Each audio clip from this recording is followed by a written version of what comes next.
The United States Senate Foreign Relations Committee will come to order. It wasn't orderly to begin with, but it's orderly now, thanks to our good crew.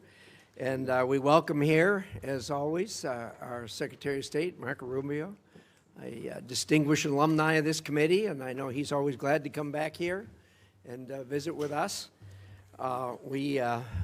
Marco, we haven't had this kind of excitement since you've been here last time. I know you think this is the way it is every time, but it's not. So in any event, we're glad to have you. For the information of the committee, the Secretary has 4 hearings in these 2 days, so we have negotiated a hard stop at 12:30. To that end, we'll use the usual array of the way we do things here, and that is first of all, I will make an opening statement, and then I'll yield to Senator Shaheen, and then we'll turn the floor over to Senator Rubio. Then we'll do a 5-minute round of questions based on arrival time. So with that, Secretary, it's good to see you here again. Though you're not on the Hill often, a lot has changed, obviously, since the last time you testified on the President's International Affairs budget last year. The Department has undergone a major reorganization, making it operate more efficiently and more in line with America's interests, as we discussed before you even took the job, and that's been being executed, I think, quite well. At long last, foreign governments are being encouraged and, when necessary, pushed to live up to their responsibilities to respond to the needs of their own citizens. America will stand up by our allies and provide life-saving assistance to people in their hour of need, but we are not the world's ATM. And so the Department is testing new ways of providing strategic assistance and breaking the cycle of dependence on aid. Renewed emphasis on trade over aid will help the American people and lift up countries around the world. This is American generosity and ingenuity in action. Through this budget, the administration is holding UN organizations to account, badly overdue, and alongside Ambassador Waltz, making sure American values are leading in international organizations. You've made securing the Western Hemisphere a top policy and budget priority and have successfully reduced illegal immigration at the southern border to the lowest level in half a century. That has not gone unnoticed. You've helped curb the trafficking of illegal fentanyl into the United States, saving countless lives. The budget prioritizes countering China's unfair trade practices, expanding military and malign influence operations around the world, and which pose some of the greatest threats in modern history to the American people. At the same time, you've been working to ensure these efforts are strategic, targeted, and effective, and we appreciate that. The administration has also taken care to ensure taxpayer dollars don't go to those who are able but unwilling to pay for their own defense. Through concerted effort by you and your colleagues, our NATO allies have increased their defense spending and have committed to reach the 5% by 2035. This is a major change from the way you and I used to deal with this for the decade or more before this. Together, we need to create a next-generation NATO that is stronger, more interoperable, and takes advantage of the industrial potential of American and European economies. We also must continue to coordinate with our European partners as they take greater responsibility for supporting Ukraine and work with our partners to deny Russia's strategic gains. The administration has prioritized efforts to end conflicts in Africa, which undermine decades of investment in economic growth and global health security. All is not well there.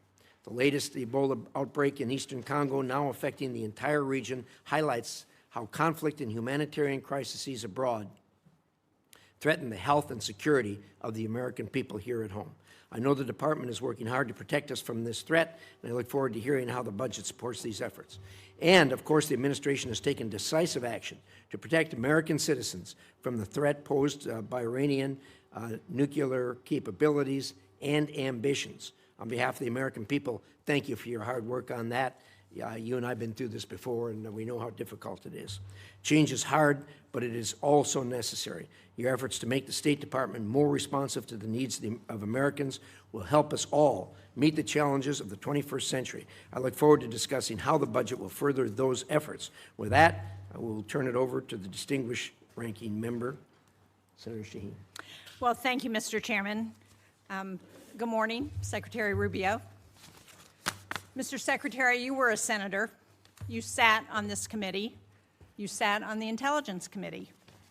You know as well as anyone that effective American foreign policy requires a strong partnership with Congress.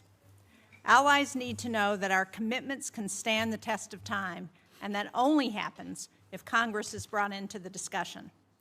Congress cannot be a partner if it's kept in the dark. I have a long list of unanswered requests sitting on your department's desk. And Mr. Chairman, I'd like to ask that these letters be submitted for the record. They'll be submitted. I've requested a briefing on changes to U.S. force posture in Europe, and after 33 days, we still have no response. We've requested a briefing from the Iran war on displacement. After 90 days, we still have no response. We've asked for a briefing on Ukraine on a number of issues. After 180 days, we still have no response. We've asked for a briefing on lifting Milorad Dodik's sanctions. And after 225 days, we still have no response. We've asked for a briefing for the U.S. Agency for Global Media. No response after 344 days. The Romanian visa program termination. We've followed up 5 times over 435 days, and we've still gotten no response. In January, when you were before this committee, I asked if you would report to this committee once an audit system was in place to track Venezuelan oil revenues. You said, and I quote, "Oh, absolutely, yeah, we are still waiting." And when you do notify Congress, it's to inform us of decisions you have already made. That is not consultation, as you well know. That is not advice and consent. Congress has been clear on a bipartisan basis. We do not want to cede ground to China. Yet this administration is closing consulates and cutting funding in the Indo-Pacific. The same pattern extends to global health.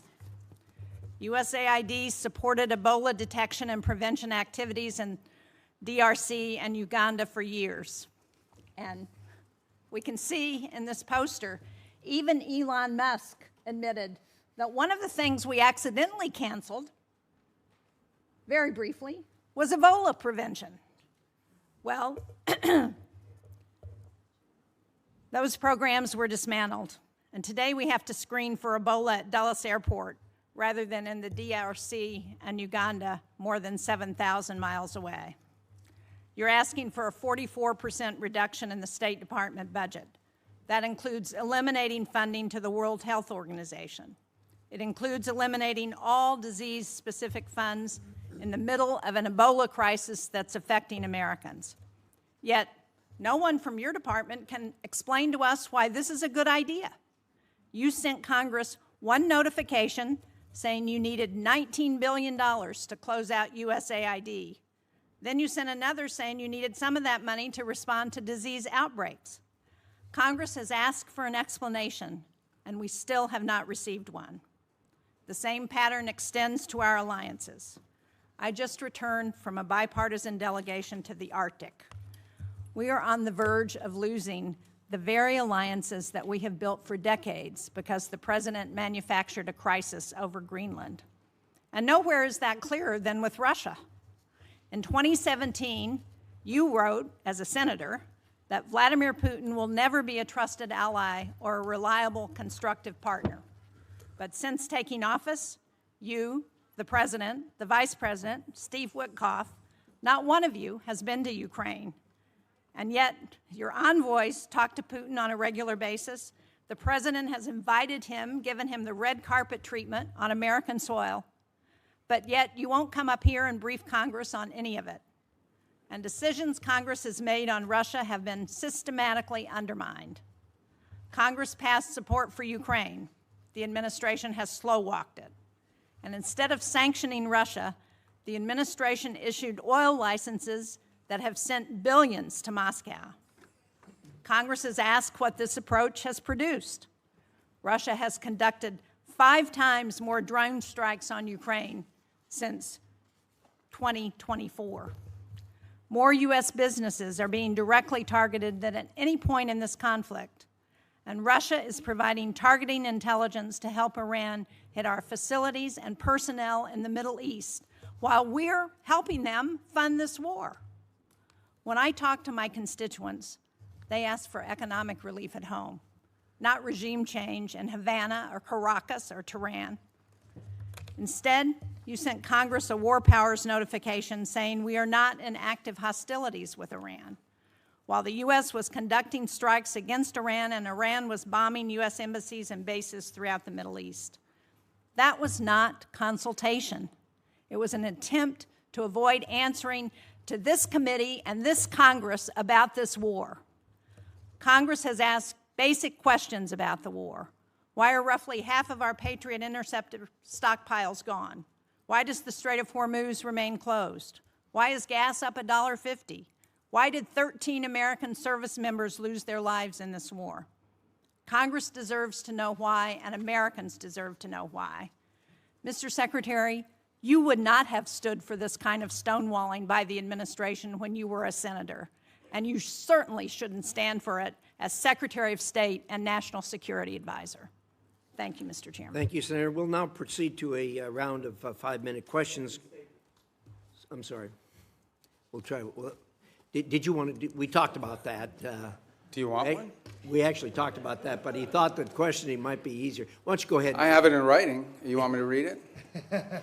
Give us your best shot. Okay. Well, thank you for having me here. There'll be a lot to talk about today, and I just want to remind everybody, you know, our foreign policy is one that's solely focused on the national interest of the United States of America, on the defense of our country, both its military defense and our security, but also our economic security and the vibrancy of our economy, our sovereignty, and our future. We believe that America should lead the world, and I believe that we are, and we'll have a very good story to tell about that. American leadership, however, should always be on behalf of the American interests. I say this because I think over a period of time in our foreign policy, we lost focus on that. The reality of it is that our foreign policy, first and foremost, must always be what is in the national interest of the United States of America. And determining the national interest oftentimes requires us to make pragmatic decisions. Sometimes in foreign policy, the choices are not between a good choice and a bad choice. It's between 2 less than ideal choices, and you're trying to figure out which one of these 2 choices is the one that is best for the United States and least harmful to our interests. And that plays out every single day. That said, we remain the world's sole global superpower, the most powerful country on earth. We have the largest economy. We have the most formidable and powerful military ever known to man, by the way. Our dollar remains the reserve currency of the world. Our language is used extensively throughout the world to transact all sorts of business and many of our engagements. But all of this means very little if that power is not used to protect the people who built it, the people who it is meant to protect. I also remind everybody the United States government is not a charity. We are not here to play social worker. We are here to win. We are here to win on behalf of the American people and on behalf of the national interest, to win for our country, to win for the people of America, to win for the things that are important for our future, and that's what we exist to do. The State Department exists to carry out the foreign policy of the United States, both in diplomacy and in aid, in a way that furthers the national interest and helps the American people. And it's guided every decision that's been made since January of 2025. I'll give you a perfect example in our own Western Hemisphere, an area that this committee and many of its members long argued, as I did, has long been neglected and not been paid attention to. We now have in this hemisphere a coalition of friendly countries, over a dozen, who have aligned to work on not just the issues of security that we all have in common, but also economic prosperity that go hand in hand. It's an amazing story that basically, other than Nicaragua, other than Cuba, obviously other than Venezuela, remains with some challenges, and of course Brazil, although they're in the midst of an election cycle, and to some extent the current government in Colombia as well, at least the president's been problematic. But generally speaking, it is now a region filled with American allies, American-friendly leaders, and an America-friendly direction. Now, obviously, we have to operationalize that into action after 20 years of neglect, in which China and other global powers have intruded in our Western Hemisphere to the detriment not just of American national interest, but to the detriment, in our view, of the people of those countries as well. So these are important achievements, and one that I'm very happy about. I'm also happy about the way we've transformed foreign aid. In any transition, There will be, bumps in the road, but largely speaking, if you think about how those programs that existed in the past were failing us, the old model had to be replaced. And the foreign assistance that remains is being brought under the strategic direction of the State Department. So we're not just providing money, we are also seeking outcomes. It's not just how much money you spend on a program, it's whether you're getting outcomes from it. But it's also being guided with our strategic view in mind. And that means that we are able to provide aid not just all over the world, but specifically targeted at those most in need and those places around the world most important to the national interest of the United States. That will remain our guiding principle. That's been our guiding principle in our reforms. So, we can get into a lot of these details in our questions. The bottom line is that all this and more is a reflection of this belief that I outlined at the outset, and that is that foreign policy cannot be separated from economic policy, from border policy, from energy policy, from any of these other spheres that are critical to our national interests. A country that cannot build ships or produce medicine or control immigration or access vital resources cannot defend its people, cannot defend its interests, and cannot defend its way of life. So our foreign policy continues to be reoriented around the real foundations of national strength.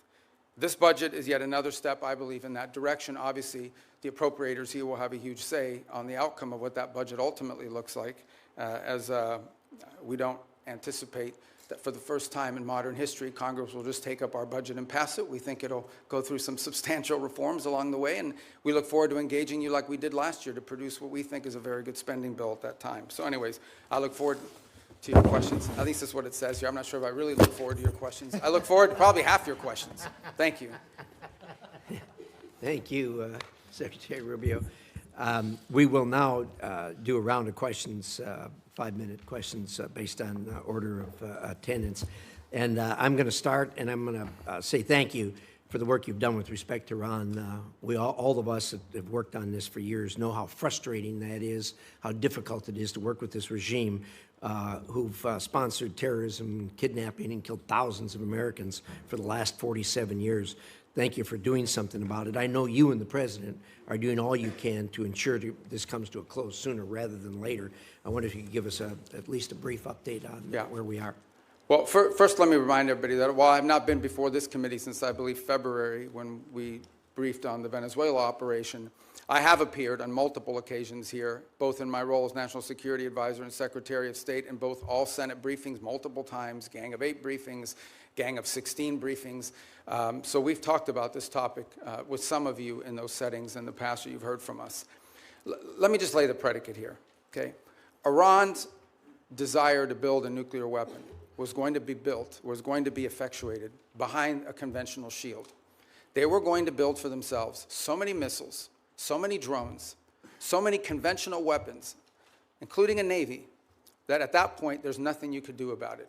What they tried to do is they were going to try to build a conventional shield and hide behind that conventional shield and basically say to the world, if you come and do anything about our nuclear program, we will overwhelm you with missiles, we will overwhelm you with drones, and we will overwhelm you with our navy, and you will not win. You will not be able to do anything about it. They were seeking that point of immunity, which is why the President chose to act, to deny them that point of immunity.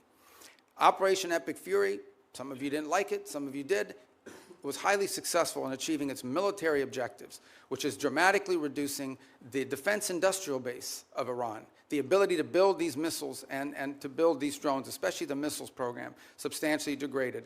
A substantial percentage, and I'll leave the exact numbers to the Department of War because I'm not a general and I'm not here to speak as a military planner, but a substantial degradation in the number of launchers that they have as well. They still have a lot of drones because these are easy to make. We all know it's not an Iran challenge. This is a global challenge, and it's playing out every single day around the world. I mean, Mexican cartels are using UAVs against each other. We should imagine at some point may even use it against our interests. So this is a pervasive problem around the world. The economics of it are something we have to solve for. But nonetheless, even their drone building capability has been eroded. Today, there is no Iranian Navy. There is no such thing. There's a bunch of Boston whalers with machine guns on them, but there is no Navy. There is no Iranian Navy. It lies at the bottom of the ocean and will soon, within a number of years, be prime fishing spots because they'll turn into reefs. So my whole point is that the Iranian conventional shield has been substantially eroded. Now, in the aftermath of that, 2 things have happened. The first is they entered into a ceasefire. We agreed to stop. But part of that agreement was that they would reopen the straits. They did not, at which point the president decided, and I think appropriately, we can't have a world in which only Iranian ships get through the straits. And so if they're going to shut down the straits for everybody, we're going to shut down the straits for them. And we have done that through a very effective blockade and, by the way, through the seizure of sanctioned ships in the Indo-Pacific as well. The cost to Iran every single day in lost revenue is in the hundreds of millions of dollars that they are losing in lost revenue that they're not generating as a result of that. Now, we are in talks, and I say talks because talks with Iran are not like talks with Switzerland, okay? They're very different. They require the use of intermediaries, unfortunately. But there is the prospect before us, which could happen today, it could happen tomorrow, it could happen next week, that for the first time, certainly in my memory, they have agreed to negotiate aspects of their nuclear program that just a month ago, or just a year ago, they were refusing to even mention, much less enter into discussions about. That is not a guarantee that ultimately it will lead to a deal that's acceptable to the Senate or acceptable to the American people. But we'll be able to engage them in a process to truly test the proposition of how far they're willing to go. Complicating that process, unfortunately, is their internal regime is somewhat fractured in the sense of it takes days to get responses from their system. We can go into more depth in your follow-up questions. But we're hopeful that something like that could happen in which the straits would reopen, we would enter into a period of negotiations on very specific topics, delineated negotiations, in the hope of reaching an outcome that's acceptable to us and something that they would be able to do as well.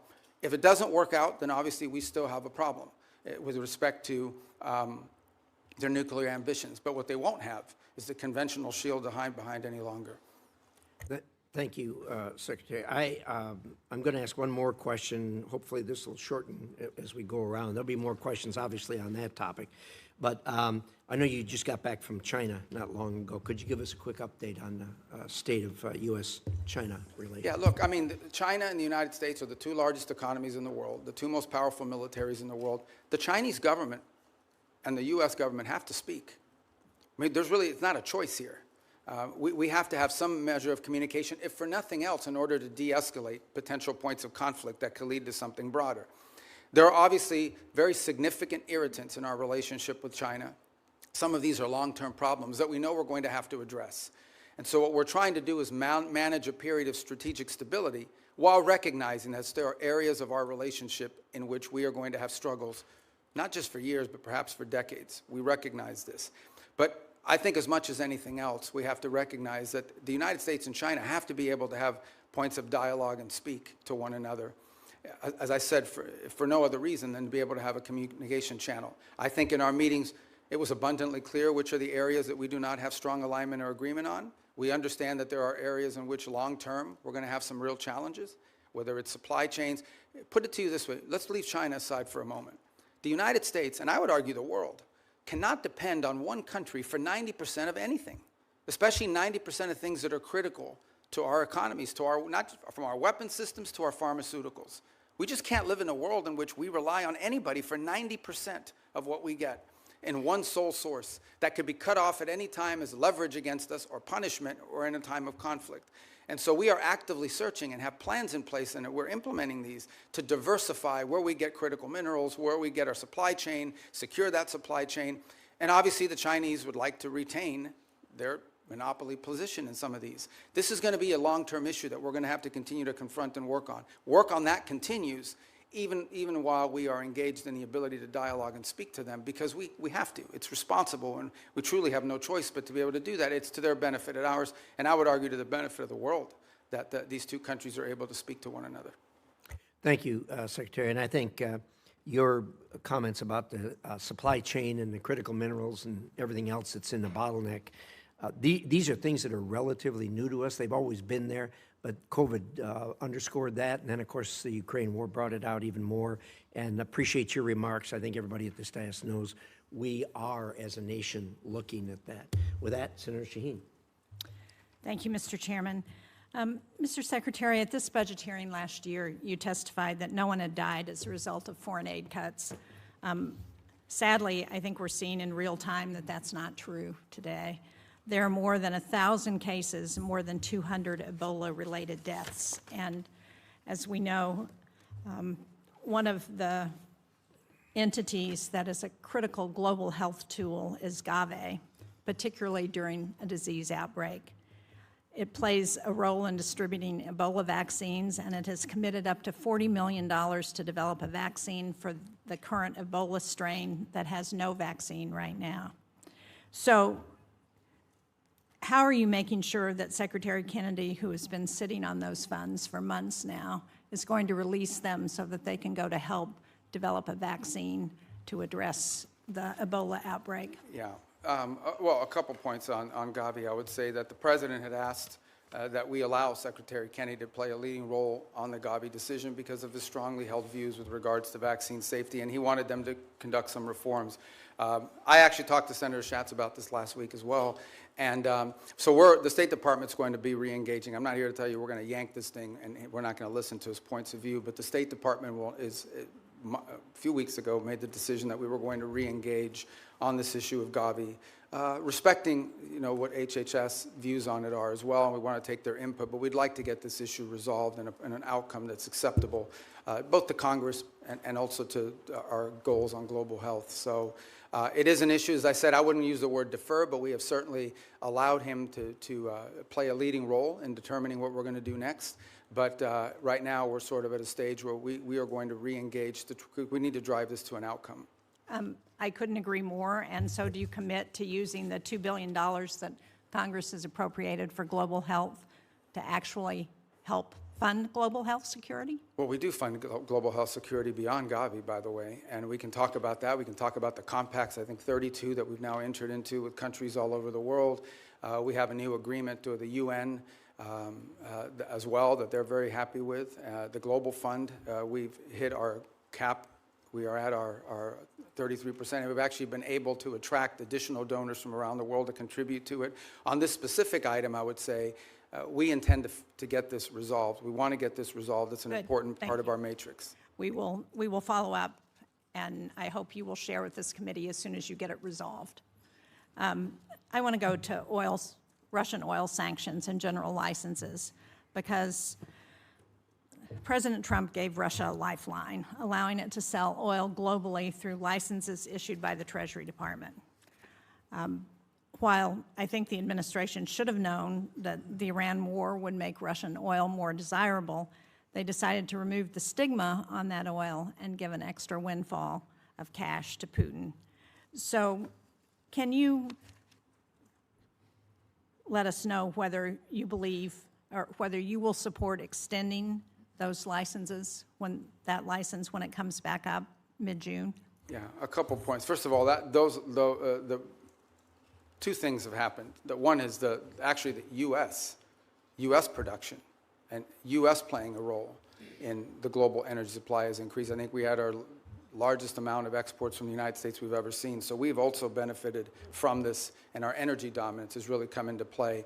The Russian waivers were a decision. These are the policy, the underlying policy remains on the sanctions. What has changed is these time-limited extensions to sort of try to alleviate the global, the problem we're facing too is there's a contagion potential, and that is that at some point we can do strategic reserves, we can do some of the other things that we've done to sort of alleviate global supply, but at some point you have to ensure, and this is not so much for us. At the end of the day, our economy is not in need of it, but there are other economies around the world that have benefited from this. So these are time-limited extensions that ultimately at some point will expire. We've certainly benefited China and Russia's economy. Well, China doesn't. I mean, China refines oil. They import a lot, but they refine oil, and but they also benefit from Russian oil. But my question for you is, can you commit not to extend the general license again when it expires on June 17th? Well, that ultimately is a decision that's made by Treasury, but I will tell you it depends on the circumstances at the time. We would like to end it as soon as we possibly can because the underlying policy of this country has been to sanction their oil. These are time-limited waivers for the purpose of opening up more global supply. I understand that, but if we continue to extend them, they're not time-limited. I want to get a final question in on food for peace because, as you know, the closure of the Strait of Hormuz has deepened the humanitarian needs in food in secure countries such as Sudan, South Sudan. And yet, in your opening statement, you said that our aid targets those who are most in need.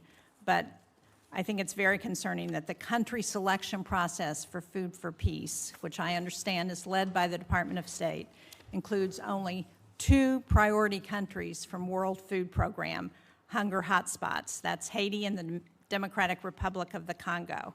So the question I have is, why are we adding countries that aren't facing acute food insecurity, like El Salvador, Guatemala, and Rwanda? Why are we not helping countries who are facing acute, well, famine in some cases? Sudan, Gaza, Afghanistan, Nigeria, Syria, Somalia.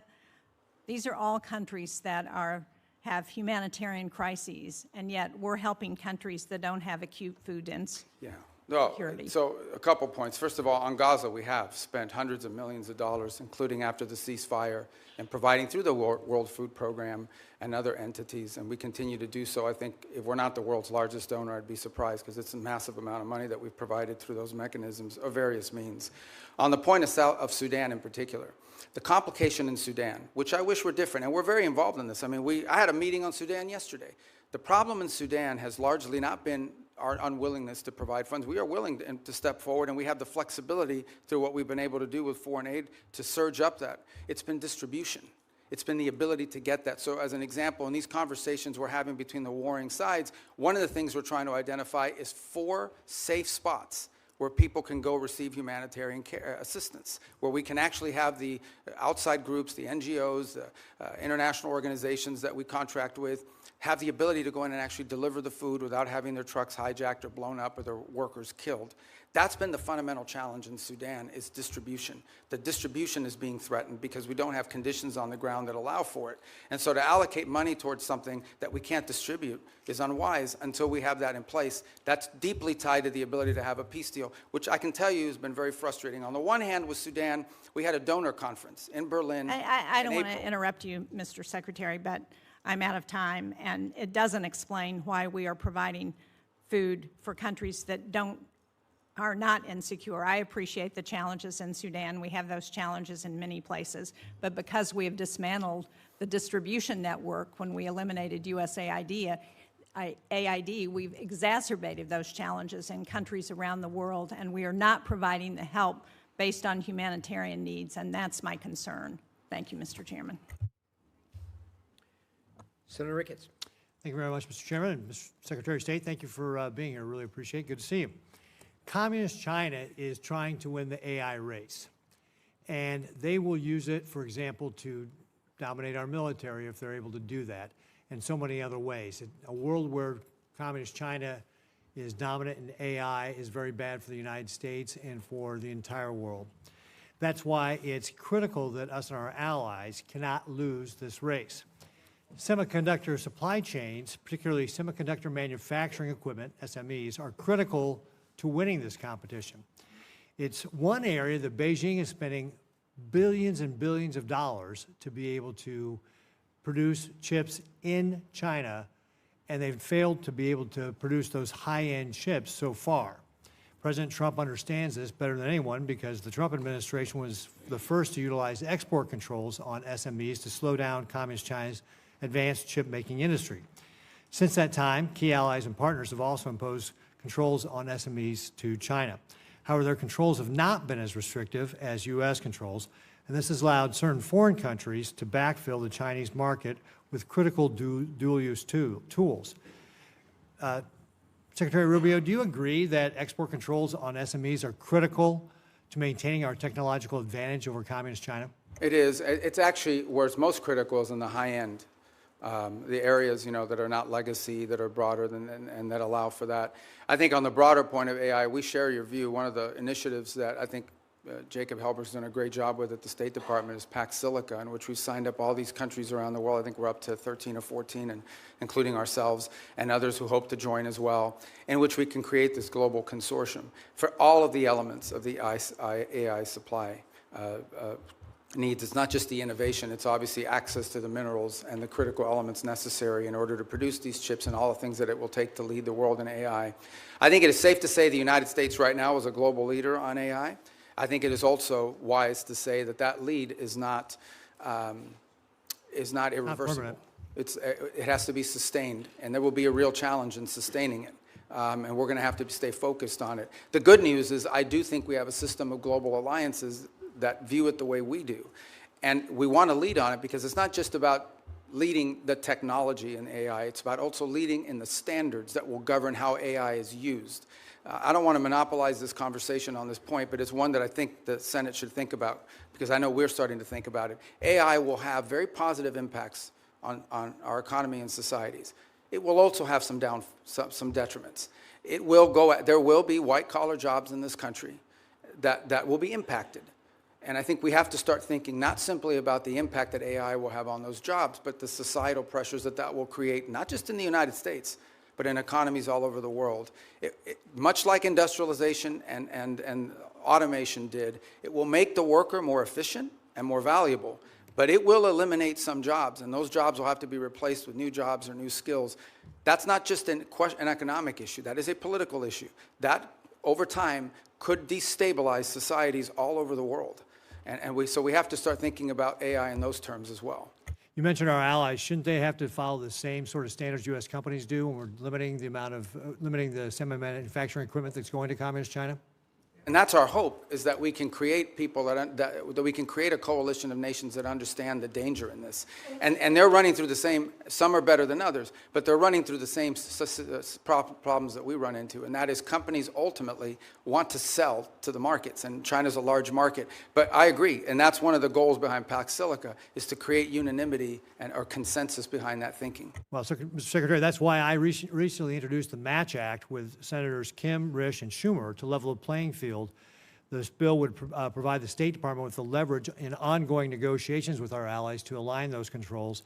And if agreement cannot be reached, it would ensure that foreign companies cannot sell the very choke point technologies that we have restricted. So I hope you'll support that as we move forward on it. One other thing I just want to hit before my time runs out here is that I was the co-sponsor of a bill to create the U.S. Foundation for National Security and Counterterrorism. This is a foundation that would be a public-private partnership. It would help counter traffickers and insurgents operating in ungoverned spaces around the developing world, such as Africa. The State Department, however, has not, for over a year and a half now, launched this foundation, and I'd encourage you to work expeditiously to implement it. I think this is something that, as we're talking about, especially the continent of Africa, can be very helpful to making sure that we're not only helping conserve the environment and helping animals, it's bad for terrorists. Thank you, Mr. Chairman. Thank you. And look at that, I kept it in my time. Good job. Can you do as well, Senator Murphy? I'll do my best. Thank you, Mr. Chairman. Thank you, Mr. Secretary, for being with us today. Despite the differences that existed between Republicans and Democrats prior to this administration on how to approach Iran's nuclear program, the theory was basically the same, that we were going to impose significant harm on the Iranian economy in order to force them to the table to negotiate. What is happening now is fundamentally different. This war and the administration's decision to blockade has now held the entire world economy and the U.S. economy hostage to the ability to negotiate an agreement with Iran. This is why the entire country is seized by the question of when there will be an agreement, because apparently, until there is an agreement, the Strait of Hormuz remains closed. There is a cost to the Iranian economy, but now there is a devastating cost to the U.S. economy. It has been indecipherable, the information coming from the administration, especially in the past several weeks, as we get signals that a deal is imminent. The president said yesterday he's bored by the negotiations. He doesn't care whether we get a deal. I think it's really important for us to understand what your bottom lines are, what you're asking for in this negotiation, what commitments you need Iran to make in order for you to release the blockade, and we hope for them to release the blockade as well. So give us a little insight into what your bottom lines are, what is going to get the strait reopened, because this is kind of the only question that matters for American consumers right now. And every day we get wildly different signals from the president as to whether he even is engaged in this question as to whether the strait is going to reopen. Yeah, I think your question gets right to the heart of the matter. So I think it's a good question. Let me first bifurcate two things. The only reason there's a blockade, the only reason why there's a U.S. blockade is because Iran has closed they're firing on commercial ships, and they've mined large segments of Hormuz, international waters. And so the blockade is only against Iranian ships. And it's very simple. The notion is if no one's ships are going to get out, then Iran's ships aren't going to get out either. We can't live in a world in which they get to close the straits and tell everybody, pay us a toll or we'll blow you up, but their ships get to go out unfettered. So that's the reason why there's a blockade. There wouldn't have been a blockade if Iran had agreed to do what they said they would do when the ceasefire kicked in, which is they were going to open the straits. So let me just focus on the straits for a moment. Number one, what they're doing is unlawful and illegal. There isn't a country on earth, other than Iran, and maybe Oman that flirted with it, who's in favor of what Iran is doing in the straits. The Chinese are against it. The Russians are against it. Everyone is against it. The whole world is against it. So condition number one is they have to reopen the straits. And reopening the straits means the following. Ships can sail through international waters the way they can do through other choke points around the world without being fired upon, without paying a toll. That's condition number one. But the strait is closed because of our decision to invade Iran. This is a consequence of our military action. So I guess I'm not interested in litigating that question. We all know why the strait is closed, because you took military action against Iran, and we knew ahead of time that that would be their likely response. The question is, how are we going to get it reopened? Are you going to drive a bargain that is so tough and so hard that the strait remains closed? So how are we going to get it open? The first thing, that is a predicate to anything else happening. The straits have to be reopened. So the way to think about it is this. If Iran wants to be able to move its oil again through the strait, they will have to reopen the straits. If they refuse to do so, then we have other options available to us, but we would prefer to negotiate the opening of this, which means tell us about the negotiations. What do you need from them in order to get the strait reopened? We need the strait reopened tomorrow. Well, what needs to happen is very simple. They need to announce that they will no longer fire on commercial ships that are going through or threaten to fire on ships, because in many cases, ships just won't move. They won't go, not because they got fired on, but because of the risk of being fired upon. And so they have to announce very clearly, the straits are now open. We're not charging a toll. We will help remove the mines that they put in there, and they will not fire on ships. But the president says they also need to make commitments on their nuclear program. That's what I'm asking. Oh, I see what you're saying. What commitments do they need to make in order for the strait to be reopened? Well, the second thing they have to agree to as part of this is, so in addition to the straits, that's the predicate that opens the door to phase two. Phase two is they have to commit to very specific negotiations on highly enriched, the disposition of the highly enriched uranium that still is buried deep in a mountain somewhere. They have to agree on negotiating severe and long-term limitations and or cancellation of enrichment activity in their country. In the second phase of negotiations. Well, obviously, these are highly technical matters, so I don't think you could work those out in 5 days. That would require a team of experts to meet over a 30, 60, 90-day period and work out the details. But they have to commit to their willingness to do that. For example, they have to commit to say, we will dispose of the enriched uranium, and the question now is, what are the mechanisms by which we do so? That can be negotiated. Final question. In order to get to that second phase, are you willing to release sanctions or release frozen money that the United States is withholding from Iran? Right now, everything that's been discussed with them is that any sanctions relief, now remember, sanctions come, there's international sanctions, there's congressional sanctions, there's executive sanctions, so some we can release and some we cannot. But any sanctions relief is condition-based, which means it has to be in return for the reason why those sanctions were put in place in the first place, which is their nuclear program. So yeah, look, Iran is being sanctioned because they enrich uranium. Iran is being sanctioned because they've highly enriched uranium. Iran is being sanctioned because of their nuclear activities. If they agree to give up those things, there will be sanctions relief associated with their commitment and compliance with those agreements. You will not give sanctions relief just in exchange for reopening the strait? No, that's not been discussed. That's not been offered. Senator Hagerty. Thank you, Mr. Chairman. And Secretary Rubio, it's good to see you here. I want to commend you and the administration for actually implementing a foreign policy that advances America's interests. Thank you. If we could, I'd like to start with the Philippines, an area that we know very well. It's a geographic center of the Indo-Pacific region. It's an area that is along critical sea lanes where a tremendous amount of world trade and energy commerce actually move. A strong alliance with the Philippines clearly is in U.S. national security interest. It leads and supports our freedom of navigation. It also helps us deliver regional stability along the South China Sea, a very critical area, particularly in the face of a very aggressive posture that the Chinese have adopted. I want to recognize my colleague, Senator Kane, who's worked with me to put in place the Philippines Enhanced Resilience Act. That's $500 million of FMF grants. It's $1 billion of loan and loan guarantees per year to strengthen the Philippines and the United States alliance to make us more interoperable and more capable. Mr. Secretary, I'd just like to get your comments, your vision on the role of the Philippines in the United States alliance. It's actually, I spoke to President Marcos on Sunday, and have had multiple engagements with them at a personal level. We've had visits. A couple good points here. The first is we've actually entered into agreement with them in which I believe it's an old U.S. military facility inside the Philippines that will now serve as sort of I think it's a 4,000-acre.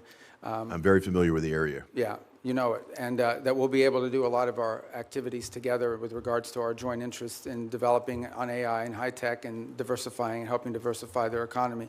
The second is to continue with our defense commitments that we've made to them and the ability to interoperate joint exercises, which we've done now multiple times over the last year. Obviously, we're very concerned with Scarborough. We've seen in recent days, and we've demarched and made a very clear note. This issue came up during the first meeting with the Chinese. It's come up in every engagement I've had with the Chinese, and it's come up again now very recently through diplomatic channels, and that is we're very concerned about recent activity once again near Scarborough and the buildup of infrastructure that appears to be exerting, territorial claims that we have long argued are not valid. This is one of those irritants in the long term that I think we'll continue to have to manage. But I view the Philippines as a critical partner, and I think over the last, I would say, couple of years, our relationship with them, particularly under their new administration, has dramatically improved our ability to work with the Philippines jointly on a number of topics of interest. Well, I want to commend you. The 4,000-acre Luzon corridor is anchored by the Subic Bay project, which when I was ambassador to Japan, worked very hard to get that back for America, and I see that as a tremendous opportunity for us to deepen our economic ties. And of course, that has, as you mentioned earlier, tremendous national security. Yeah, can I just add one point? There is, some desire during their chairmanship this year of ASEAN that to reach a sort of code of conduct understanding in the Indo-Pacific. And while I understand that desire, I just want you to know, and perhaps many of you can help us in making this point, a bad code of conduct agreement is worse than no code of conduct agreement at all. And I think that's very important because they are under withering constant pressure in the region to agree to a code of conduct in the region that I think would be detrimental, would set a precedent that I think is very dangerous in the law. So we'd love to see one, but it has to be a good one. We don't think that's possible under current conditions, and a bad one is worse than none at all. Your point's very well taken. Look forward to working with your team, Mr. Secretary, to advance that. Can I turn to another issue of concern, and again, it's joint concern. Senator Kane and I both worked on this, and that is the actions that have been taken by countries that have been perceived as our allies against U.S. business interests and against U.S. investments in their country.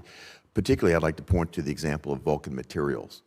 That's a situation where a U.S. company put billions of dollars of investment into the Yucatan Peninsula, both in port facilities and in quarrying operations, only to be confiscated by the Mexican government. Then the Mexican government came back in arrears, by the way, retroactively tried to justify this taking as some sort of environmental move.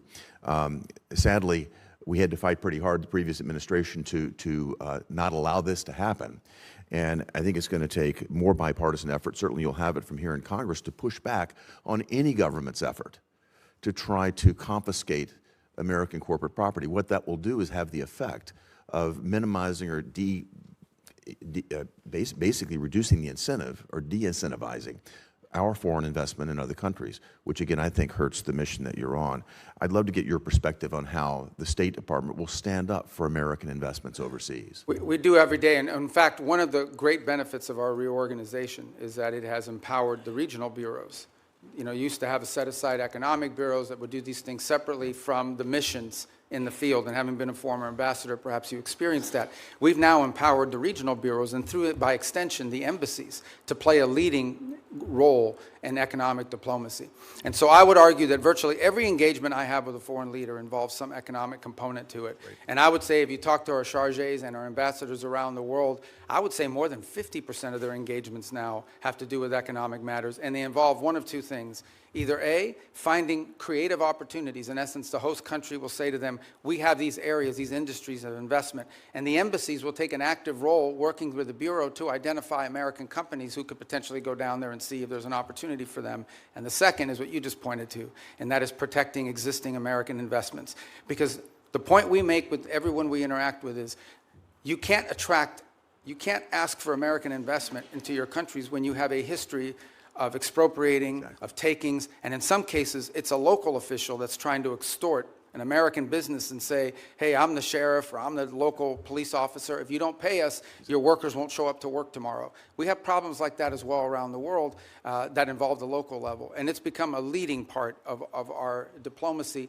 And it's happening at the embassy level, which is where I think it really needs to be led. That's where your field generals are, and I applaud the sea change, and you know you've got support on a bipartisan basis here in the Congress to move this forward. Thank you, Mr. Secretary. Thank you, Senator Hagerty. Senator Kane. Thank you, Mr. Chair, and thanks to Senator Hagerty for mentioning our work together in Philippines and Mexico. Mr. Secretary, you won't be surprised that I'm going to ask you about the Western Hemisphere. You and I traded the gavel and the ranking on the Western Hemisphere subcommittee when you were on this committee, and that was good, productive work. I want to ask you about Operation Southern Spear, the operation to strike boats in the Pacific and the Caribbean, that dozens of operations have now killed more than 200 people. Have you been involved as Secretary of State or National Security Advisor in discussion about the targeting criteria that are used to decide which boats we should strike? No, but not because I've avoided it, but because those are largely legal decisions, right? So But if you haven't been involved in discussion, as the National Security Advisor, are you aware of what the targeting criteria are? Yeah, I mean, they go through, so every strike has a legal officer on the deck that has to make a determination about whether the call is legal or not. And this is done by the Department of War, the way it's been done in other theaters around the world. Here's what I want to ask you about. So you're generally aware of the targeting criteria. I am not allowed. I know what the targeting criteria are because of briefings I've had in this committee and the Armed Services Committee. It's all been in classified. And I'm not allowed to discuss the targeting criteria because they've only been shared and classified. But I don't think I'm prohibited from describing things that aren't targeting criteria. So I'll give you an obvious example. Everyone on the boat is right-handed. That's not a targeting criteria. It would be ridiculous. Everyone on the boat is what? Everybody on the boat is right-handed. That's not a targeting criteria. It's obviously not a targeting criteria. It would be improper for it to be a targeting criteria. Here's one that's not so obvious and that surprised me. There's evidence of narcotics on the boat. That is not a targeting criteria. I have been briefed on Southern Spear since the first operation on September 2 and most recently within the last couple of weeks, and I've asked again and again, have the targeting criteria changed? No, they have not. What are the criteria? Here's what they are. I can't describe it here. But the presence of narcotics on the boat has never been a targeting criteria. Would you have any ability to explain? And the administration could have picked that as a targeting criteria. They chose items that were targets, that authorized the use of the U.S. military to sink boats and kill people, but they have not used the presence of narcotics on the boat as one of the targeting criteria. And I would suggest to my colleagues, if you go look at the individual files of all the strikes, and I've looked at the first 46, they are consistent with what I've just said about something that's not on the list of targeting criteria. Why would the administration not include the presence of narcotics on the boat as a targeting criteria in Operation Southern Spear? As you just outlined, I can't discuss the specifics of the targeting criteria, but I can tell you the one thing that is obvious is that the targeting criteria is not single source. In essence, there are multiple checks. There are three elements to the targeting criteria. Right, and all of it informed and infused by intelligence collection. In essence, they have to have true links. I can tell you they do walk away from strikes. There are multiple times that I've been aware. I'm not aware of every strike because it's not reported on a regular basis. It's delegated. Yeah. But there have been strikes that they've walked away from because it doesn't meet the criteria or because there's doubts. I'm not saying that the strikes that I've reviewed don't meet the targeting criteria, but I'm saying how odd it is, especially since the administration always announced this is against narco traffickers. We've attacked narco traffickers. How odd it is that the presence of narcotics on a boat is not one of the targeting criteria. And I would encourage my colleagues, get the same briefing I've gotten, take a look at the strike files. You'll be as surprised as I am. Here's the second question. Again, in your dual role, Secretary of State, National Security Advisor. The administration's Operation Southern Spear, we could agree with it or not, but the administration presented a legal opinion from the DOJ that we could review. Absolute resolve, the effort against Maduro. The administration presented a legal rationale that we could review. Now, we could review both in classified. They've not been made public. We're 92 days into a war against Iran, and the administration will not let Congress look at the OLC legal opinion justifying the war. Intel committee members, SFRC members, Armed Services Committee members, rank and file members, the administration will not make it available to us. Now, you can imagine, A, we're the Oversight Committee. B, you're here asking for a budget, and in the Armed Services Committee, they're asking for $1.5 trillion, an increase of 40% over last year's budget, but won't let us see the legal opinion. And Mr. Secretary, you know what kind of thinking we do. If you've showed us the legal rationale for 2 wars and you won't show us the legal rationale for the third, is there something in the rationale they don't want us to see? Is there a dissenting opinion that says it's not legal? Are there conditions like you can't strike civilian infrastructure like schools and bridges? Are there factual assertions like the war will be over in 2 days or Iran will never close the Straits of Hormuz? By not sharing the legal opinion with the Article I Oversight Branch, you give us the opinion that there's something in there you don't want us to see. Could you use your influence as the President's Chief National Security Advisor, Secretary of State, NSA, to get the administration to share the Iran war legal opinion with Congress? Well, look, first of all, obviously the Department of State does not develop the legal opinion. That's But you're the legal counsel. You're the chief national. So I think what you're asking is why haven't the Office of Legal Counsel provided it? They don't work for the National Security I'm Council. actually They don't asking, work for me. Will you use your influence as Well, I will President's certainly Chief inquire as to National why. Security Here's what I'll do. Advisor? I can certainly inquire as to why it has not been available. I don't think there's a reason why. I am not aware that. In fact, my understanding is they have provided documentation to the committee and Not the opinion. as part of the war. Not the opinion. Well, that's different. And you wouldn't accept that. All right, well, let me You're take sitting that on back this and ask side the of Office of dais. Legal Counsel. But it's certainly, they provided the legal rationale for the strike. You're asking for the actual written opinion the way it was Which in they the other. provided us All in right, I Southern understand. Spirit and Absolute Resolve. I'll Thanks, take Mr. that Chair. back. Thank you. Senator Lee. Thank you, Mr. Chairman. Thanks, Secretary Rubio, for being... You look like rickets. I apologize. This threw me off a second. Well, look, bald is beautiful, and we new caucus. can't help that. But thanks for all of your efforts. You are a very effective spokesperson for not only President Trump and the administration, but for the United States, and I'm grateful for that. Was wondering at the outset if you could talk to us a little bit about the fractured Iranian regime and how that might be making negotiations more difficult. One of the things I've wondered, for example, are whether the diplomatic Iranian channels are sort of crosswise, at odds with, or working hand in glove with the IRGC, which is itself causing a lot of these ceasefire violations, or is it all sort of coordinated chaos to try to undermine and tip the scales in favor of Iran in the negotiations? Yeah, that's a great question. Let me try to give this answer to you in a way that's not boring or wonky, because it's been a shift. Obviously, the original Supreme Leader, the one that was there, is no longer with us. His son takes over. Nobody hears from him for a month. By all reports, open source reporting, I think you've all seen it. He was severely injured in the same strike, and so forth. Are you confident he's still alive, by the way? Yeah, I think there's indications that, in fact, we've not heard from him publicly. We haven't seen him publicly, and I would imagine, given what's happened to multiple leaders in that system, being very public is probably not something that's recommended for them internally. But that said, I think there are indications out there that he is increasingly engaging at some level, although all of his communications have been in writing and through intermediaries. So the way to think about it is the following. You have the Supreme Leader, and understand that at the end of the day, the Supreme Leader in their system there really is no analogy to it in our system or anybody else's system. It is a theological office. It was the head of the Islamic Republic in the sense of the ultimate decision maker, and every major decision has to be run by them. They are advised by a council. It's not clear if it's 6 people or 8 people, but there is a council made up of both IRGC and other elements of the regime that surround that Supreme Leader, and ultimately that council has to sign off on anything. And then there are the people you see on TV, like Arachi, who's out there every single day, and Golubov, who's the speaker of the Majlis. who's been playing a pretty prominent role. And they are the ones that they have sent to negotiations and so forth.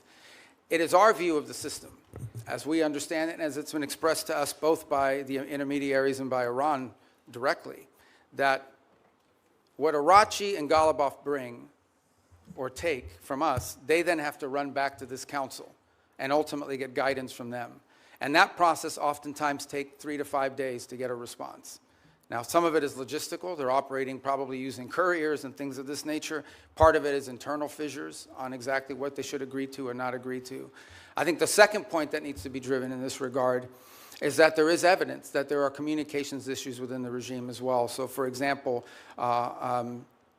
it's pretty clear that at the outset of hostilities in the conflict, they had delegated decision-making to field commanders. And so oftentimes field commanders had delegated authority to act on a, let's say, a pre-operational planning that had already put in place.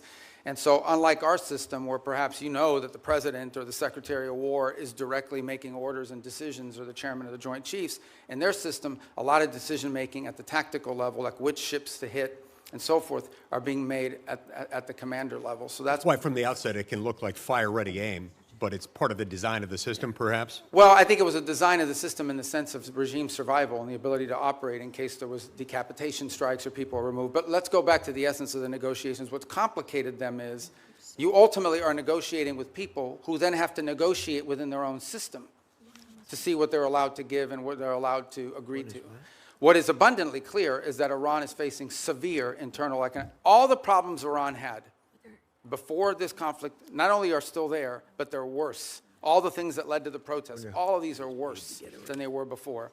And I think there's definitely elements within that regime that understand it. And then there are other elements of it that are more immune to it and perhaps more resistant to making agreements. And so what we are working through is in many cases, is delays in getting the responses to people. And this is why you see reporting about there might be a deal in the next few days, because internally it takes time to get responses from them, sometimes upward to 5 or 6 days. Undoubtedly, they're using that to their advantage, sort of like the car dealer where the salesman has to go talk to his manager and make you wait and think about it for a while. Even more complicated than that. Even more complicated than that. One more question.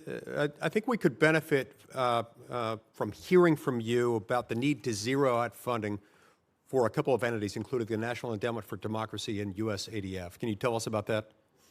Well, look, these programs, I think, have served a purpose in the past, and obviously there's a congressional role to play here, right? I mean, at the end of the day, these programs have had, especially the National Endowment for Democracy, has had support in Congress in the past. And look, I was here for 16 years. I understand that you're going to pass an appropriations bill, and the appropriations bill is going to have things in it that we don't have in ours. That's just the way it is. And we understand it. We'll make it work. But we are concerned, or have been concerned in the past, about organizations that sort of have lost their purpose and what they're advancing. And at the end of the day, look, we have a lot of resources. The United States is the richest country in the world. We have the largest government budget in the world, but we don't have unlimited resources. We still have to be able to strategically spend our money. And the State Department, you know, when I took over, a lot of people are like, oh, that's a mess. State Department's not that big. The majority of our employees are local hires overseas. We have, you know, foreign service officers, career civil servants, but compared to some of these other agencies that are out there, we're not that large, and yet we have a global footprint. We're really, other than the department, I would say beyond the Department of War, we're the only ones that are present almost everywhere on the planet. So we have limited resources, and we have to be able to allocate those resources in ways that are driven by the core mission of advancing our national security. And oftentimes that will mean that things we have paid for in the past, we can't continue to fund. Because there are other things. It might be good, but there might be something else that's more important and even better. Other cases, we may still spend money on a purpose, but we want to be driven not just by, we don't want to be judged just by how much money we're spending on something. We also want outcomes for it. We want to show outcomes. That's been the goal behind these MOUs, these compacts with the 32 countries that we've entered into in a week plan, is we're not just trying to solve the disease problem this year. We're trying to build the local capacity so that 5 years from now, they won't need aid anymore because their local systems can handle it. I'm saying 5 years, some countries may take 10 years. But nonetheless, that's the goal, and it's been very well received. Thank you. Thank you, Senator Lee. Senator Merkley. Thank you, Mr. Chairman, and Mr. Secretary. Good to see you. As Senator Shaheen noted, you've expressed that no one died as a result of the sudden shutdown of AID. And I did ask you last time you were here about that, and I won't repeat all that, but I want to note that the folks who study this at the schools of public health, the Harvard Chen School, the Boston University School of Public Health, estimate that over 500,000 children have died from that sudden shutdown.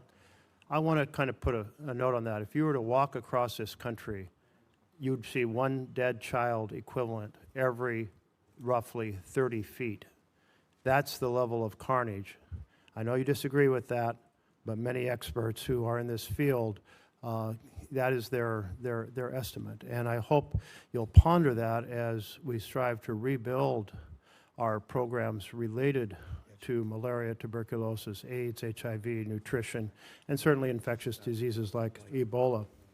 I wanted to turn, though, to Taiwan. It's an area that you and I worked on quite a bit together when you were here, including the Taiwan Relations Reinforcement Act and the Transnational Repression Policy Act, the Hong Kong Economic and Trade Office Certification Act. And I'm very concerned about the President's comments on his recent trip. He noted that arms sales to Taiwan are a, quote, very good negotiating chip. And when he was asked about how much he talked about arms sales with China, he said, we discussed arms sales, quote, in great detail. The 6 assurances included that arms sales to Taiwan would never be a negotiating chip. My concern is that the President now has kind of accentuated the arms sales by not approving, not putting the stamp of approval and completing the arms sale that Congress has already funded. That this sets a stage for China to very much proceed to pursue more aggressively their effort to incorporate Taiwan into the broader framework of China, including extinguishing Taiwan's democracy. So I'd just like to hear your thoughts. Hopefully there's a path here that will re-accentuate our support for Taiwan's democracy. Thank you. That's an important question. So let me first say on Taiwan, and I think I made this point myself, either on the trip in China or thereafter when we returned. There's been no change to U.S. policy towards Taiwan. I think obviously the Chinese side would like to see a change in the verbiage, but no change has been made in that regard. The second point I would make is, I believe in December, I know in December of this year, we did approve an arms sales, I think $11 billion. I think it's the single largest arms sale ever. It was a huge sale to Taiwan. This was just last December. I think it's more than the totality of the 4 years under the Biden administration. And I would recall that there were a 6-year period of time under the Obama administration where there were no sales to Taiwan. There is a second pending sale, which I think is the one you're referring to. It's the $14 billion one, and that remains under review. But we just did one in December. So I don't think it's, and I'm not saying you're saying this, but I don't think it's fair to say that the U.S. is not providing it. We just had a massive arms sales, and it was so big and so noticeable that the Chinese became very aggressive about it in some of the incursions they undertook as a result of it. And as I said, it was more in one sale than we did in the entirety of the Biden administration, if I'm correct, and I think I am on that point. So, but the most important thing to understand is we want to see the status quo preserved, as is at this moment. That's our policy. That's what we've said. That's what we continue to say. It's a very, as you know, a very delicate relationship to balance. But our policy on Taiwan has not changed, and it did not change on this trip. Another issue that you and I worked on was the Uyghur Forced Labor Prevention Act. And it's really been the most effective strategy for saying that products produced by slave labor will not be admitted into the United States. And we've turned down a lot of products from China, but then they're transshipped, often just into Canada. It would be a far more effective policy if Mexico, Canada, and Europe were to join us. Is that an objective you can pursue in your role? It is, and as you said, it's an enforcement challenge. I think the initial enforcement was easier because it was more straightforward. I think the transshipment issue makes it harder because it requires more paperwork, more due diligence, and frankly, in many cases, some of it is obscured. But I want to make this point. There's clearly a humanitarian aspect to it. There's clearly a humane aspect to forced labor, which is horrifying. Separate but related, there's an economic aspect to it. It is also, unfair competition for our companies to have to compete against someone who has free labor, basically compelled and forced labor. So we've made the argument on two fronts. Not just is this immoral, but it is and horrific, but it's also an enormous economic a disadvantage, not just for us, but for companies all over the world. As you can imagine, depending on the country, some are more willing to lean in on these issues than others. I think just yesterday, last week, the foreign minister of China was visiting Canada, and where they sort of announced, or at least put out the prospect of how Canada can export more to China next year. That was the carrot. What we don't know in those, and I'm not blaming Canada, I'm just saying in general, they do this all over the world. There's a stick associated with it. And I would imagine that China's putting, I know that they put tremendous amount of pressures on countries around the world not to comply with restrictions like the ones we put. I agree, if we got Canada and Mexico to agree, given our current trade arrangements, it would make it far more effective. To date, we have not been successful at convincing them that they should do that because, among other things, I think they fear retribution. But we certainly will continue to raise it because we think it harms them. Senator Barrasso. Thanks, Mr. Chairman. Mr. Secretary, great to see you again. You opened by talking about American leadership and American interests. And later this month, the G7 is going to be meeting in France, and then next month, NATO meeting in Turkey. Just overview, what are the priorities you're going to go into those meetings with? G7? G7 and NATO, yeah, coming up next month. In this. Yeah. Well, NATO would be a fun meeting. Let's start with the G7 one. The G7 forum this year has largely been focused, obviously, because of the Straits. So when I went to the foreign ministers meeting in March, a lot of the conversations in April were about the Straits. And the one point we've made is, and what's interesting is a lot of the countries involved there, even though it's not a military forum per se, the UK and France are members of it, they've put together this initiative, which they say they will send minesweepers and escort ships, but they will do so once hostilities is ended. It's kind of a catch-22. On the one hand, I mean, why do you need naval escorts if no one's shooting at the ships? That said, I don't diminish the utility of it because I would imagine the first few ships that go through are going to like to be escorted. So I think that's going to be a key feature of that conversation. I think there's a shared interest in all these countries on rare earth minerals and supply chains generally. I think there is a growing global consensus, and we had a great, maybe a few of you had attended part of it, we had a great ministerial here earlier this year on rare earths and supply chains that brought in dozens of countries, and all the G7 countries were represented at it. And so I think that's going to be a feature here is how do we diversify the global supply chain on anything from rare earths to pharmaceuticals? There's growing consensus, so I think that point will be quite dominant. And then given the makeup of who's in the G7, the Russia-Ukraine conflict will always come up because obviously it directly impacts at least 3 or 4 of those members who are on the continent. So we will also, and I don't recall exactly who the French have invited, but in addition to the G7, they'll always invite 2 or 3 other countries to attend.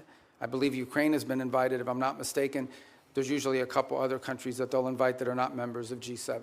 But I think those issues will dominate depending on where we are with the Straits, and then clearly the critical minerals and supply chains has been a key focus of G7 actions. The last point is, I think there's been an interest and I think Canada deserves credit for this.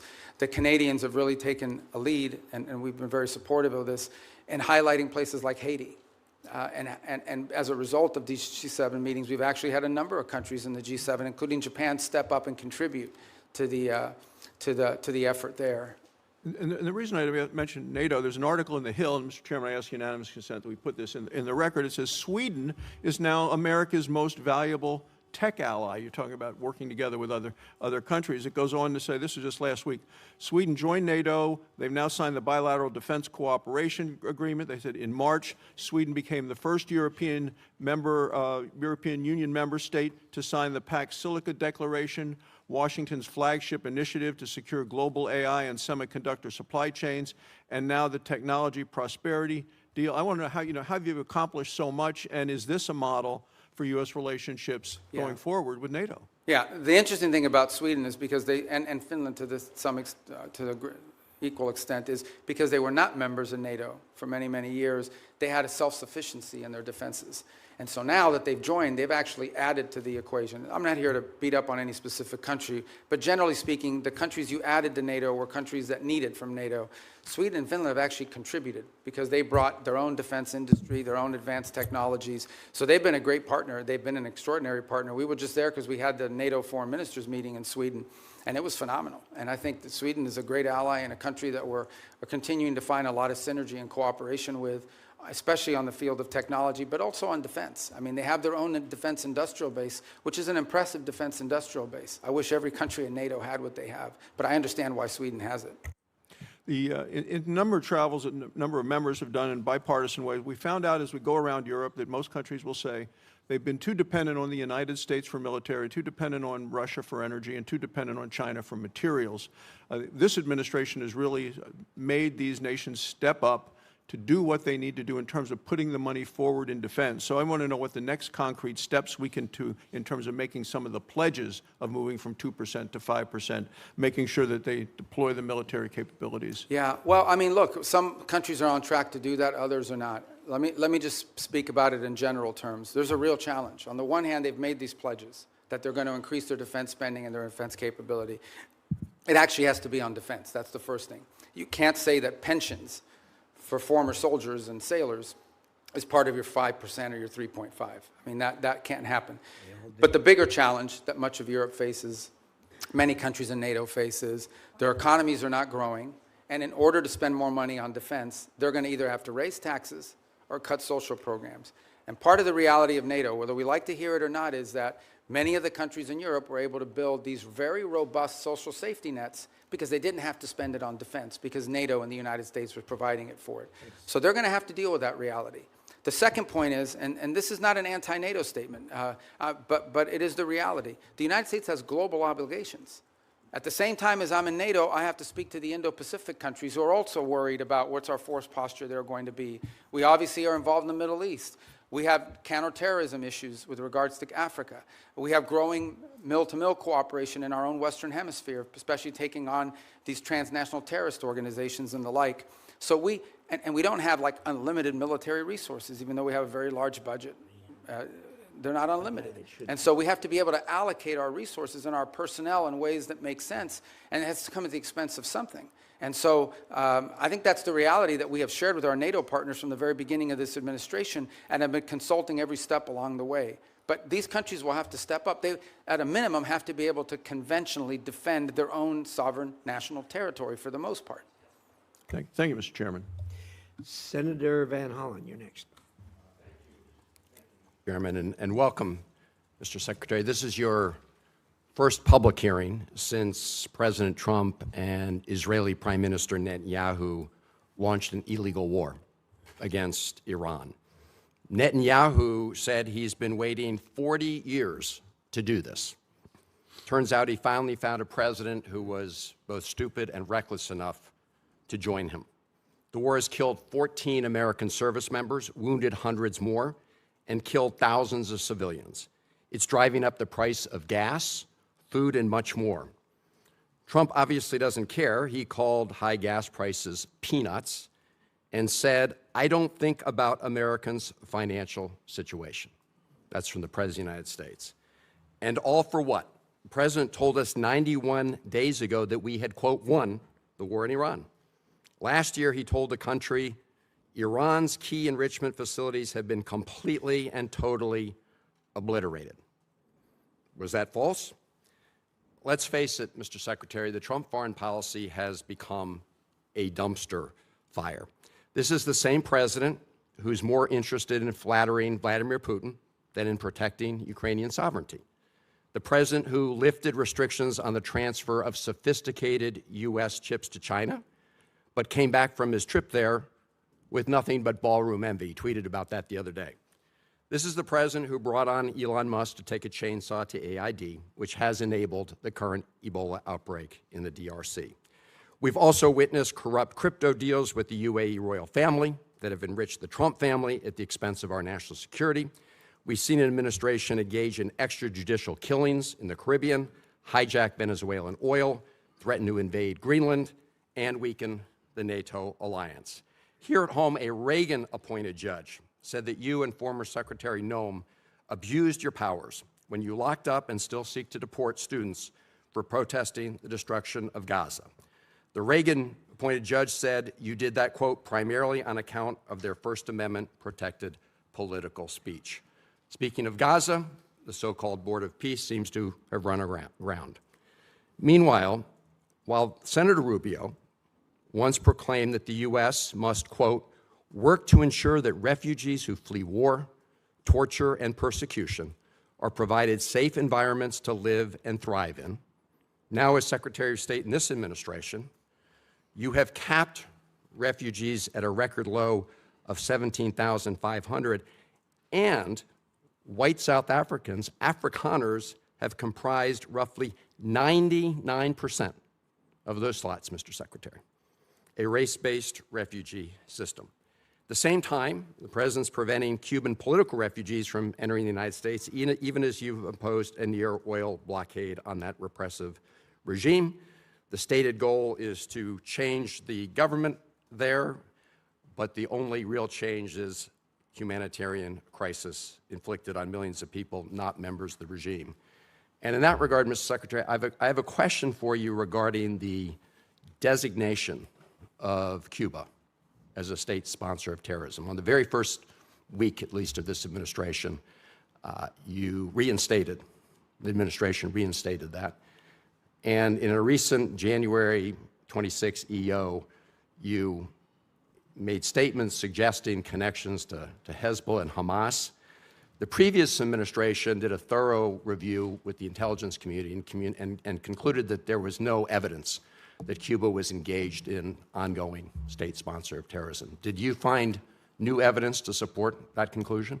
Well, first of all, let me just say that's your question, but you made this long statement of which I disagree with most of it. We won't have time to address every point that you made. So let's stick to Cuba specific, because that's the question that you asked. Cuba has sponsored terrorism, and it's been supported groups. For example, virtually every left-wing, radical, violent terrorist group in the Western Hemisphere has at some point relied on support from Cuba. The ELN, the FARC dissidents, including them, have been involved there. We also know, for example, that Cuba continues to host a pretty substantial collection intelligence sites on behalf of the Chinese and the Russians. But you look at the region and you look at all of these leftist Marxist terrorist organizations, all of them, in many cases, got their seed money from the Cubans. Mr. Secretary, if I can move on. I noticed you did not answer my question, because my question specifically related to whether there was new evidence to support that conclusion. I can just tell you— Why would I need new evidence? Because you're claiming that they're a state sponsor of terrorism, suggesting they're ongoingly involved in that.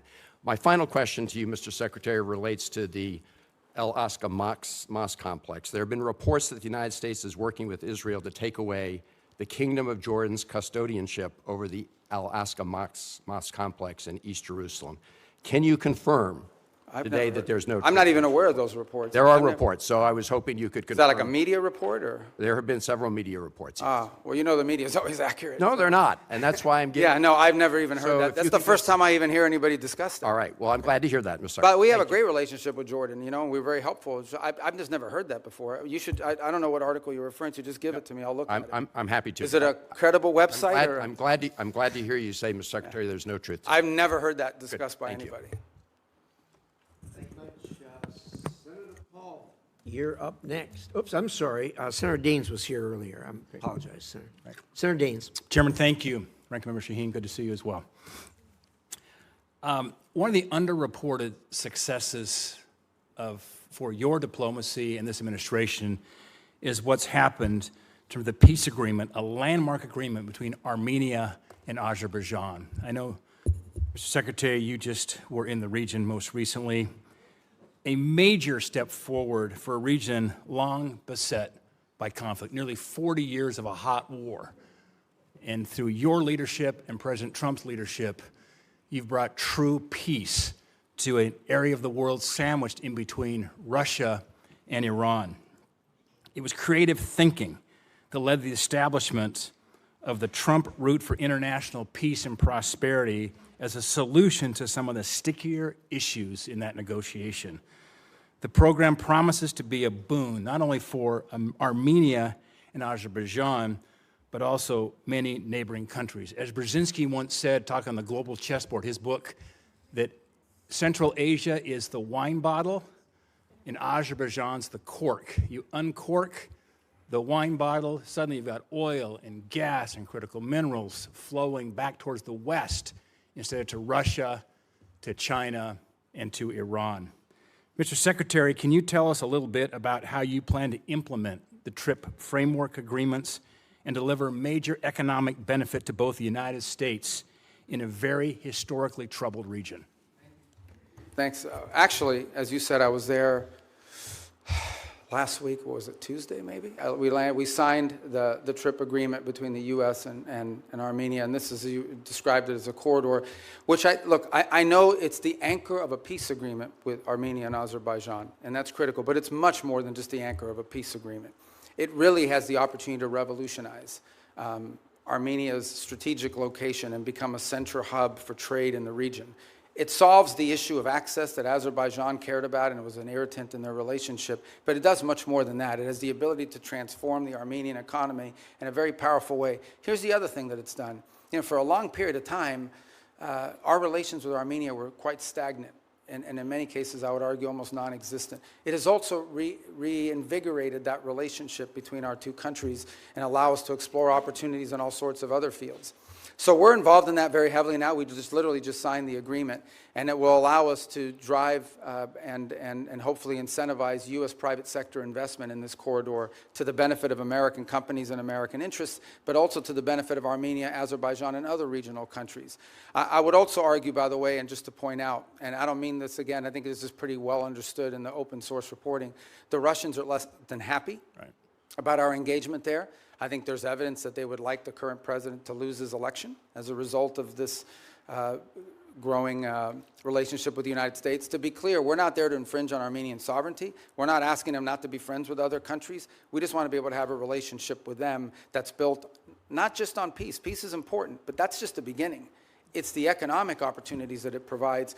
There are American companies and American workers that will benefit from it, but the Armenian people will be the ultimate beneficiaries of this corridor opening. Just remarkable, and we were there together, in fact, last August at the White House when President Aliyev of Azerbaijan, Prime Minister Pashinyan of Armenia came to sign that agreement with President Trump's leadership. To think a Shiite Muslim country, Azerbaijan, and Armenia, one of the oldest Christian countries in the world, came together to sign a peace agreement was truly a breakthrough. And so it's an underreported story, in my opinion, Mr. Secretary. I think we need to get the story out. This is a critical geopolitical problem that has been definitely remedied by the leadership of this administration. Yeah, I mean, the key, Senator Daines, is going to be execution. Like, you can sign an agreement, you can have the things in place. We now have to make sure we are focused on driving it and ensuring that to the extent American companies can contribute to the infrastructure, to the railway, to the highway, to everything that needs to happen in order for that corridor to open, and then the spin-off effect of it as well. We don't need to dominate it. We're not asking for an American monopoly economic, but we do want our companies to get a fair shake in there. And by the way, partnering with Armenian companies in many cases, so it becomes mutually beneficial. Secretary Rubio, before my time runs out, I want to bring up one very important final point. As you well know, I've been spending a lot of time over the past few years working with our friends in Central Asia, across the Caspian there, with the 5 Central Asian countries. Things are progressing well thanks to your engagement and encouragement and President Trump's. And we're seeing a lot of fruit from last year's C5+1 summit that was right here in Washington. That being said, there is still a major hurdle to strengthen our ties. One of the key irritants to our friends in Azerbaijan and in Central Asia is the infamous Jackson-Vanik trade restrictions. These are Soviet-era relic restrictions. In fact, Senator Murphy and I are the co-leads on the repeal. It's long past due that we get this changed. Mr. Secretary, is removing these restrictions a priority for you and your department?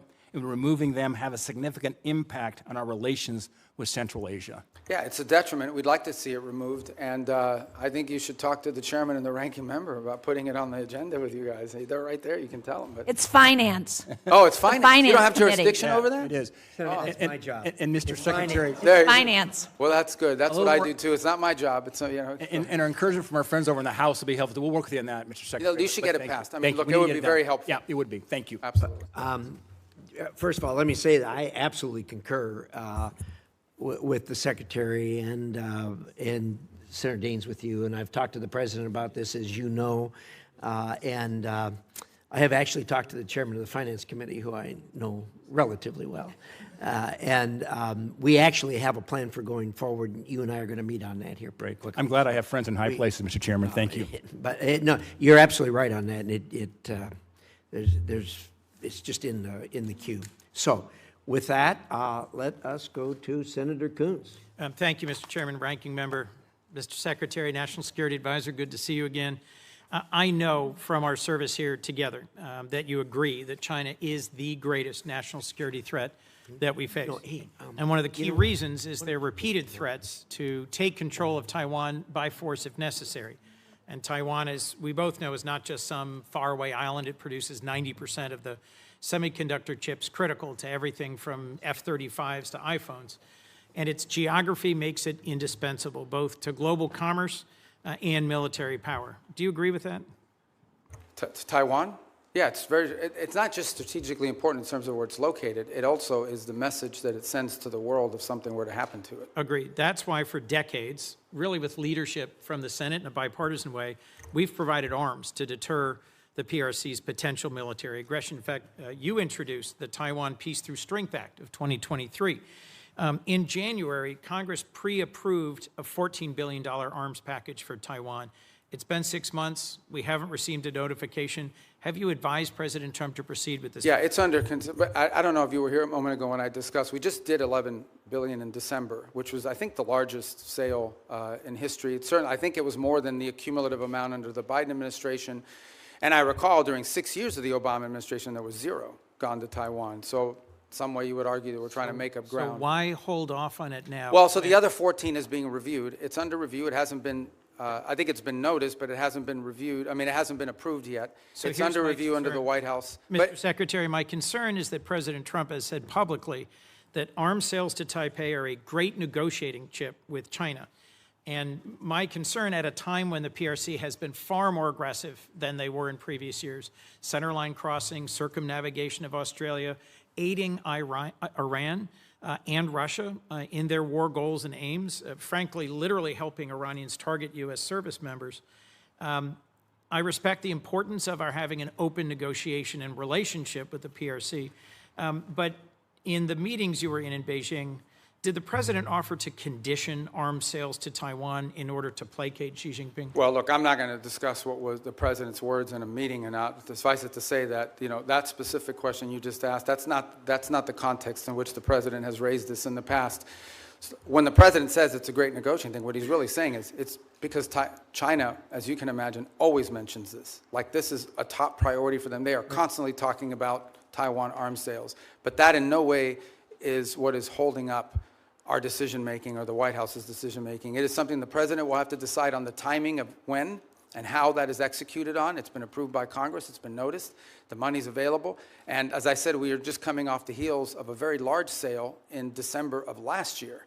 So there are a variety of reasons why these things don't happen immediately. Well, I'll just assert, Mr. Secretary, that there is more reason than ever for the administration with congressional support to continue providing robust military capacity to Taiwan, given that the PRC is more and more regionally aggressive. You also introduced and passed legislation in 23 prohibiting any president from unilaterally withdrawing from NATO. I assume this was because you recognize that our alliances are a key advantage against Russia, against China, against other adversaries. Do you still consider Article 5 an unconditional commitment? Yeah, so let me address that holistically if it's okay, because I think we have time to do it. First of all, you're right. I have throughout my entire career in the Senate and through much of my time now in this administration been a supporter of NATO. I see its utility. The key, and I'm just being honest with you when we talk about this, one of the key arguments that I would always use on behalf of NATO is the fact that it allows us basing rights that we could use in a contingency operation in a time of conflict, in a time of need, that we just have had. So when you have countries in this alliance, because understand, at the end of the day, we are providing basically the defense backbone of an entire continent of rich countries. These are not poor countries. These are rich countries. And the utility of NATO for us is that it provides these basing rights. Now we are living in a world in which some of these countries, I point to Spain as an example, openly brag about how they've denied us the use of these bases. And so if the core rationale for us being in NATO, if what we get out of NATO is the ability to use bases, and then we have members of that alliance that are basically denying the use of those bases in a contingency, well, it calls them to question the entire thing. Forgive me, I have one more question I want to make sure we get to. Is it not true that some of the challenges in our NATO relations have only come after President Trump threatened to seize territory from a trusted and reliable and No, I don't think contributing that's partner. fair. Yeah, I don't think that's fair. I think he publicly said both. I know, that but he I would don't think- use tariffs to coerce Denmark into giving up Greenland. Yeah, but just to tell you, look, if you go back and study the history of it, NATO tensions and debates within U.S. or whether we should be in NATO, in the 1970s, it was the reverse. It was the administration trying to stay in NATO and Congress trying to get us out. Yes. I happened to see a speech, they were playing it after he passed away on C-SPAN, Jesse Jackson at the 1988 Democratic Convention calling for the United States to get out of NATO. I So was these there. debates over NATO, you were at As that? was Joe Biden. Oh. Joe Biden didn't support that position then, and I don't support that position now. But Let my me move point to is a that last these debates question, about Mr. NATO have been ongoing for a long time. There's about 1,100 vetted Afghan allies being held at Camp As-Salih in Qatar. And that includes 400 children and 150 family members of currently serving active duty U.S. service members. They've been stranded there for a year and a half. And there is talk of sending them either back to Afghanistan into the waiting arms of the Taliban or into war-torn and now Ebola-infected countries like the DRC. And these are people who they or their immediate family members served alongside U.S. soldiers at great risk. Can you commit to working with me and others in this body to support the relocation of these vetted individuals to the United States, especially those who are family members of currently serving U.S. soldiers? Yeah, I can't, first of all, as you know, we're under an executive order now after the National Guard attack here, and so that happened last year. So we can't admit any Afghans at this point into the country. That said, you just pointed to them being sent back to Afghanistan. Our goal, we've worked on this, and we'll work with you on it, Please. is we have talked to multiple countries. Now, I don't know of any single country that's going to take 1,000 people, but we've talked to multiple countries about taking several hundred of these people and allowing them to move to a safe location. As you know, we are operating under not just those restrictions, but broader restrictions about immigration into the United States after 25 million people entered this country illegally over a 4-year period leading up to this administration. President just but I'll work raised- with you to find the right places for them to go. We want that to happen. The president just raised the refugee cap exclusively to allow Afrikaners into our country. I would welcome a chance to work with you to find safe third countries for these Afghans. And I frankly think we ought to be revisiting our refugee policy, because the refugees who've come into our country in the past are the most vetted and often the highest contributing. As you know, my childhood church hosted a South Vietnamese family, and seeing the 5 of them become great Americans, entrepreneurs, contributors. It is refugees from oppression overseas, whether from Cuba or Venezuela, Vietnam or Afghanistan, who have long contributed to the United States. Thank you, Mr. Secretary. Senator Paul. I'd like to revisit for a moment the boats that were blowing up in the Caribbean and the Pacific that referred to as drug boats.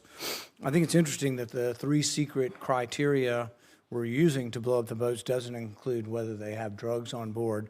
I would like to add that the statistics from the Coast Guard also say that when we interdict alleged drug boats in the historic way, the way we've always done it, about 1 in 4 don't have drugs. We make mistakes. We see something suspicious about the boat, we stop them, and they don't have drugs on board. I would also like to add that drugs is not a criteria for blowing up the boats that are called drug boats, but neither is arms. So in order to blow them up, we don't have to say that they're armed or have drugs, and I think a lot of people would have questions, which I still do. I am glad to hear today, though, that the administration and the negotiations are willing to trade sanctions relief for removal of enriched uranium. I've said for a long time and argued for a long time that sanctions in and of themselves rarely, if ever, are of any value. I've yet to see any Chinese behavior that's changed because of sanctions. I've yet to see any Russian behavior change because of sanctions. I've really yet to see any Iranian behavior change because of sanctions. However, sanctions do have some leverage and ability to exact change if you remove them. So the removal of sanctions might actually have some hope. So I support the administration in this. Now, there are many Republican critics who have been vocal on the airwaves recently saying, oh, no, we can never negotiate with them. These are terrible people. Well, you don't really negotiate with really friendly, good people. In a time of war, you're going to have to negotiate with an adversary. So I do commend and supportive of the idea of this. And the other thing is it's very verifiable. You don't have to wait for verification. You could say the trade sanctions end as soon as we get the 440 kilograms of enriched uranium. Now, it has to be dug, I guess, some of it from under a mountain of rubble, but at the same time be very verifiable. But what I would argue and what I would advise is that you really, why not offer everything? Offer all of the relief of virtually all of the sanctions if you get it. Now, you can wait if that's what you want, is the enriched uranium out and a promise. Now, the rabid hawks will argue, well, we're not going to negotiate with terrorists. We're not going to negotiate with bad people. Then they'll continue to have enriched uranium, and they'll continue to enrich uranium. So I do think that the argument that there hasn't been a military solution to this is largely proven by the fact that even though we've militarily obliterated their military, all of that is true. It's as Fred Ickley wrote in Every War Must End, that military victory doesn't always translate or lead to political resolution or to things that you want done. What we really want done is no more enriched uranium, and you don't enrich uranium, you give up on these hopes. But I would say that as we are looking at trading sanctions, you say there's some you can do on your own, there's some that are congressional. I would be bringing in the leaders in the Congress who can give up on these sanctions and hopefully try to get their voice saying yes, if they will give up. Because if you give up a few piddling ones that that won't change things, that the White House has the ability to do, and you still have all these congressional sanctions, if you're on the other side of that equation, you might say, we're not giving up the one thing we think is leverage, the enriched uranium, for maybe a little bit of sanctions relief. So I would say really go all in on it, because it would be verifiable. You don't have to wait and prove it. You would have to prove in the future whether they're enriching. But I think that is a good step forward. But it's also important for people to have a discussion of what diplomacy is, and that diplomacy doesn't always have a bad name. And frankly, I'm glad to hear that the administration is negotiating, and I wish you luck. And I'd love to hear your response in general. Well, first of all, the president's made clear the priority is Iran can never have a nuclear weapon. And what do they need to have a nuclear weapon? They need a couple things. They need the ability to enrich. That has been substantially destroyed, but could always be rebuilt over time. And the second is the ability, and highly enriched uranium, that's 60%, that could quickly be enriched to 90% weapons grade. The second point you make is about sanctions. So that's the goal here. And the sanctions, first of all, there's a combination of sanctions. There's sanctions that block direct sort of activities that generate revenue. And that's problematic beyond the nuclear program, because they also use this revenue to fund sponsor terrorism like Hezbollah and others around the region. And then there's the frozen assets, which are related to sanctions, but these are Iranian assets that have been frozen that they don't have access to. So what I would argue, and again, I don't want to get ahead of myself because we're not engaged in this conversation with them yet, but if you get into a situation in which the reason why there are sanctions are because of the nuclear program, and so if they comply with what we're demanding on the nuclear side of it, zero enrichment, get rid of the enriched uranium, they're complying with these things, then I think that's the place where the frozen assets could be discussed. The more they give, the more they would get. I think ultimately we will still face other challenges related to Iran separate from the nuclear program, like what they use their money on, which is to sponsor Hezbollah and to sponsor Hamas and to sponsor terrorism around the world. But on the nuclear question, which was the president's been focused on now, no nuclear weapon program, the sanctions that are directly related to the nuclear program, the more they give, theoretically, the more they should be willing to get. What they're not going to get it as a down payment. They're not going to get it as a signing bonus. And I would also point out that negotiations on nuclear matters are highly complex, highly technical. And so it will take some time to work through that, as is sanctions, by the way, highly technical and in many cases multifaceted. There are UN sanctions, there are US sanctions, there are US congressional sanctions. So there's a lot to unravel there. Is benefit from the idea of trading sanctions relief for activity. And if you don't ever trade them, if you just have them on the book, then I think they're of little value in changing behavior. Thank you. Senator Booker. Thank you very much. Mr. Secretary, you and I talked a lot about Africa, and I raised concerns about a lot of the cuts. We're seeing globally an increase in tuberculosis, an increase in malaria cases. We see a continued ongoing on the continent HIV crisis. And the United States has pulled back from a lot of its investments in those areas. Now with the crisis with Ebola, we see that the challenges that have been brought about as a result of our surveillance early detection, and the like. So I'm just very concerned about what the administration's strategy is, because we're clearly seeing here that what goes on the continent of Africa directly affects our public health as well. Well, first of all, I don't agree with that assessment. I mean, first of all, it's not about cutting back. As if the response here is not just how much money you spend, it's what results you're going to get. Now, let's talk about Ebola for a second. Ebola, the outbreak in Ebola was in a war-torn, isolated rural area in the DRC. That's where that began. Since that time, our response has been very quick, very rapid. Well, so you're saying you did not cut early detection periods. I'm not talking I'm about saying that whatever you're pointing to as the cut is not the reason why there was an Ebola outbreak. I'm not connecting the two. I'm simply saying. Well, you are connecting them. You said that our cuts... Senator Rubio, I'm not trying to get in an argument with you. I would really like to actually have my questions answered. So very quickly, we cut early detection when it comes to infectious diseases on the continent. Factually, this is not an opinion. We made those cuts. We cut early warning systems on the continent. It had nothing to do with the Ebola outbreak. So I don't need to tell you, Secretary Rubio, that we're living in a place where an infectious disease crisis anywhere is a threat to public health everywhere. The United States has made major reductions in these areas that have put us more at risk. If you're talking about this clearly Ebola crisis, there's other things and other cuts we've made, and you see it factually. Even our own State Department personnel that I've talked to are saying we're less prepared for a global outbreak than we were before. And my worry is, specifically in a budget hearing, is this budget makes even deeper cuts into the kind of things that could prevent the next outbreak, or, as we've seen unfortunately with COVID, have us more prepared. Yeah, I don't agree with that assessment. I don't know who told you that at the State Department. So just let's as an move example, on. My time is limited. I know, but that's an important question. I don't want to eat up your time, but I need to answer that because I just don't agree with that. Mr. Secretary, you can't even agree on the facts. Because that's not accurate. I mean, again, you look at what we've entered into with these It's countries. not accurate that we cut early detection.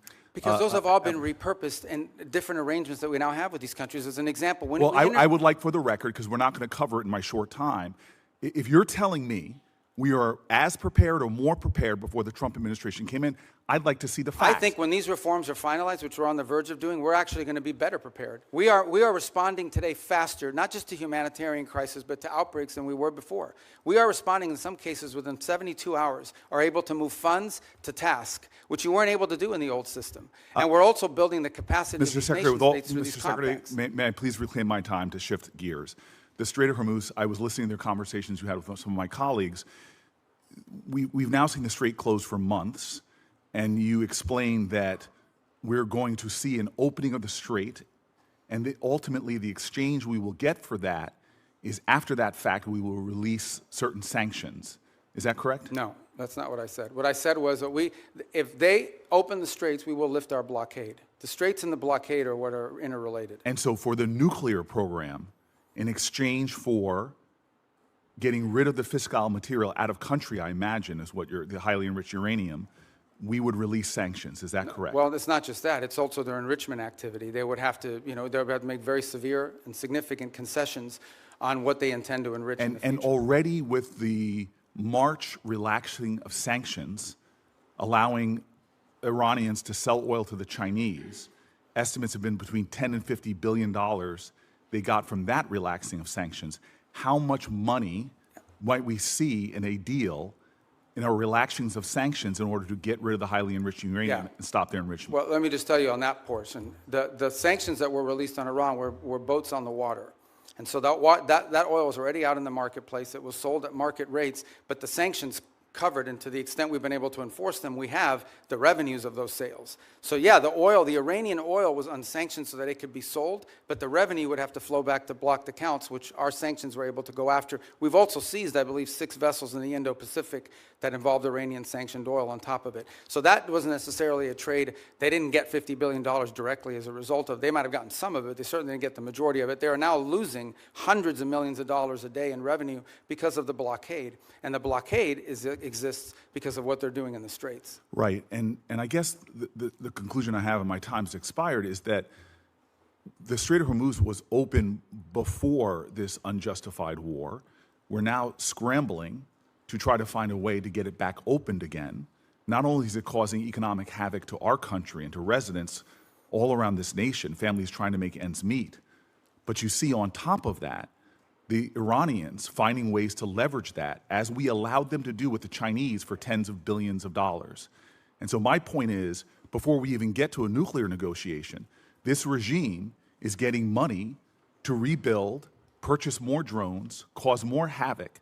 And this is before we're even trying to get back to a But point I apologize. I don't understand how they're getting this. What revenue are you referring to? Well, there's two sources of revenue we're seeing. One is the revenue from the Chinese, that's factually documented. And number two, the revenue that you're proposing that they should receive by releasing all of their highly enriched uranium, as well as in making a commitment about their enrichment capacities. Okay, yeah. Hold on. And that was the exact deal that you guys vilified, that the president and you vilified President Obama from having. Yeah. No, So I don't here we think those have are a not the worse situation where Those are not the same where our deals. adversary and our enemy, who's causing havoc in the region, who is funding proxies and terrorists, has discovered, thanks to you all, the power of shutting down the Strait of Hormuz. No, they didn't which discover. is They all- knew that a long time ago, and they've done it before. Clearly, we all knew that a long time ago. That's why this And they intended to do this at ill-conceived some point war in the should have future never as well. happened. Yeah, but you have made our adversary in a stronger negotiating position.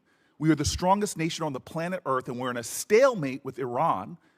And now we're begging to get back into a deal that you all We're not trashed begging. in the first place. There's no one begging. I don't Clearly, know. this is a Senator shame- Senator Booker, your time's up. But can Senator I just- Rubio, since he's I do gone want to over, you address can some of these points respond. because they go to the heart of the matter. No one's begging for anything here. The Iranians might be begging because their economy's losing hundreds of millions of dollars a day.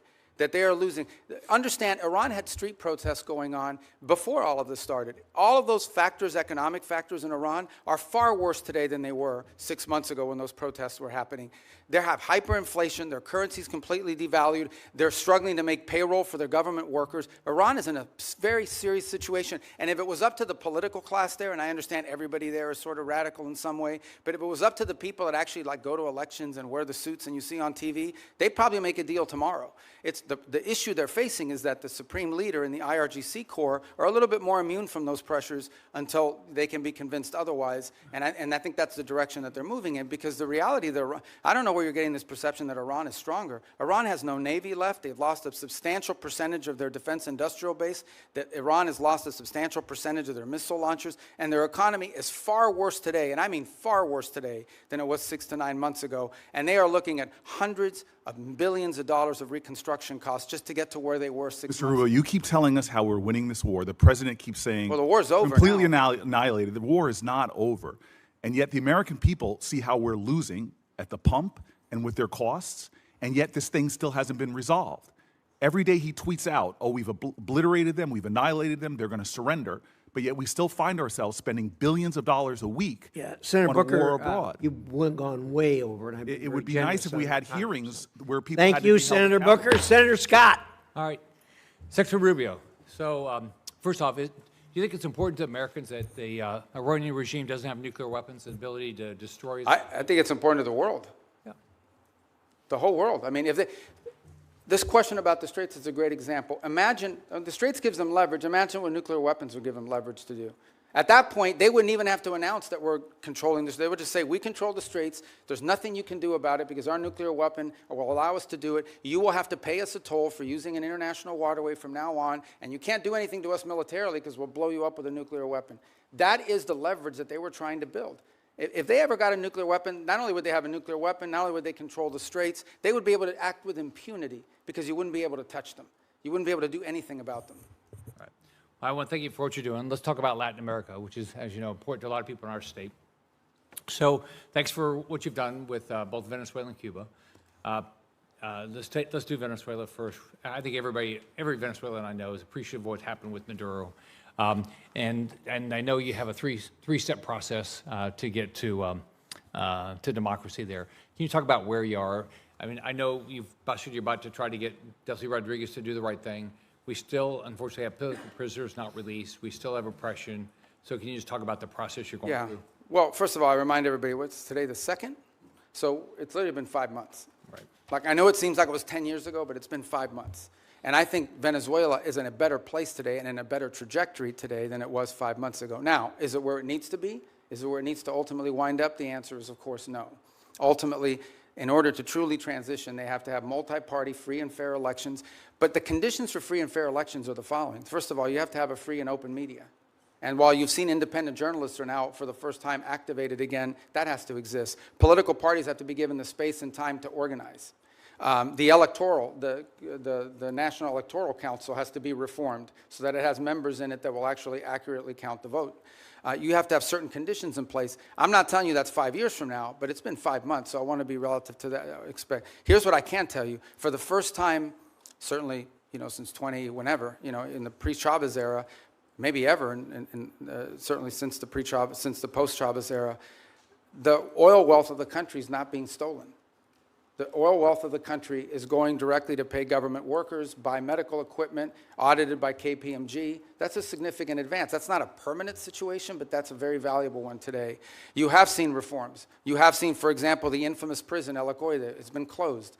You still have about 400 and something, what we determined to believe to be political prisoners, but you've had many others that have been released, including many high-profile ones. You've seen a reform, a systemic reform in individuals involved in their government, replaced by new people. Some we don't know well, others we know a little bit about, but certainly better than the people whose place they took before. You've seen a level of cooperation on a couple of topics that I actually can't even discuss in a setting like this, but be more than happy to talk to you about, any of you about, in the appropriate setting. And I think that's been a positive. By the way, you've seen the retrieval. The United States, with the full cooperation of the Venezuelans, went in and retrieved highly enriched uranium. They had highly enriched uranium in their country because of an old reactor program, not because of nuclear weapons or anything, and they wanted it out of their country.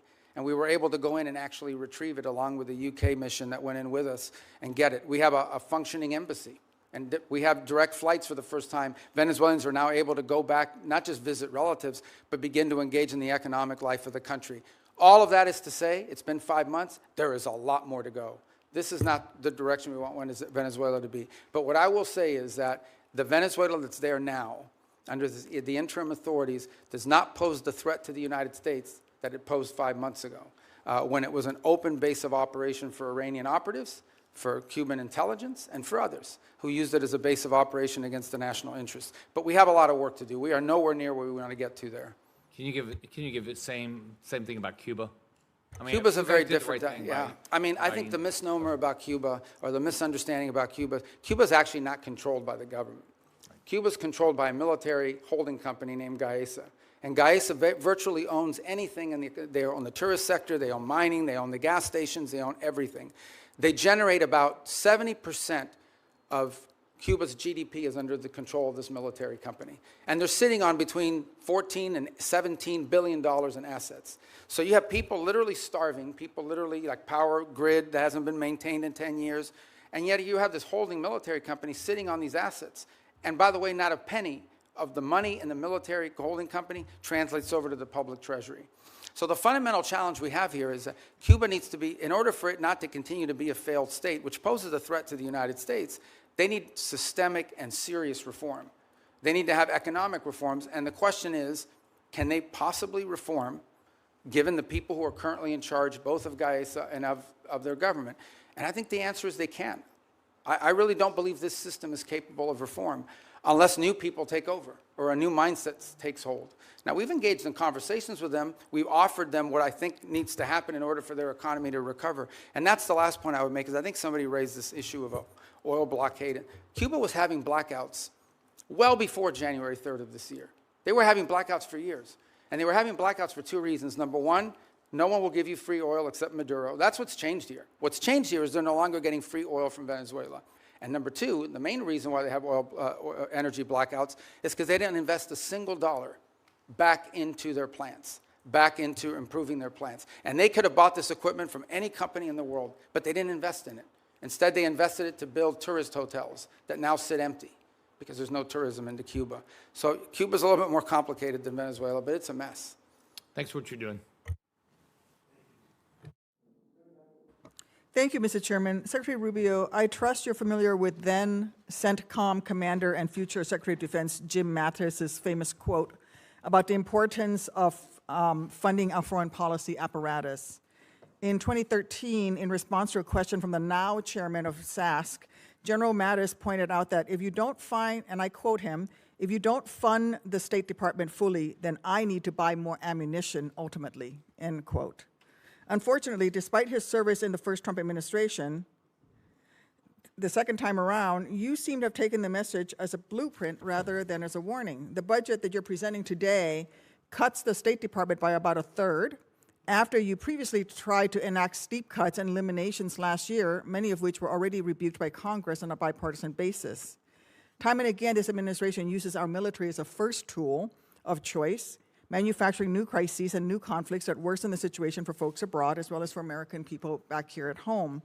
And now you're here to justify a budget request that further undermines our diplomatic apparatus, the tools and professionals that are critical for not only preventing crises before they begin, but those who will be responsible for negotiating our way out of Trump's war of choice in Iran and whatever other nightmares he dreams up with.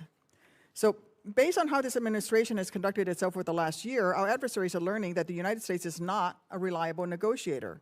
They're learning that we will quickly turn to using force before working to alleviate crisis points and prevent war. I'm very concerned that that in turn increases the risk of our adversaries jumping to use force first, increasing risk to American citizens and American interests around the world. We saw that instinct for the military option in the Caribbean and in Venezuela. And now we're seeing threats of it in Cuba while we're still engaged in the Middle East, where President Trump is blowing a shocking amount of money and failing to uphold his solemn duty to put our service members at risk only for the most serious and imminent national security threats to American people. Mr. Secretary, you also wear the hat of a national security advisor. So with both that hat and as Secretary of State, do you agree that this administration has spent more on Trump's war in Iran than you are requesting today for this entire State Department budget request? Yeah, I can't speak to the Department of War would have to speak to you about the money and what they calculate are the costs. I can't give you an accurate answer on that because that's not the thing that I look at. I would think you would have some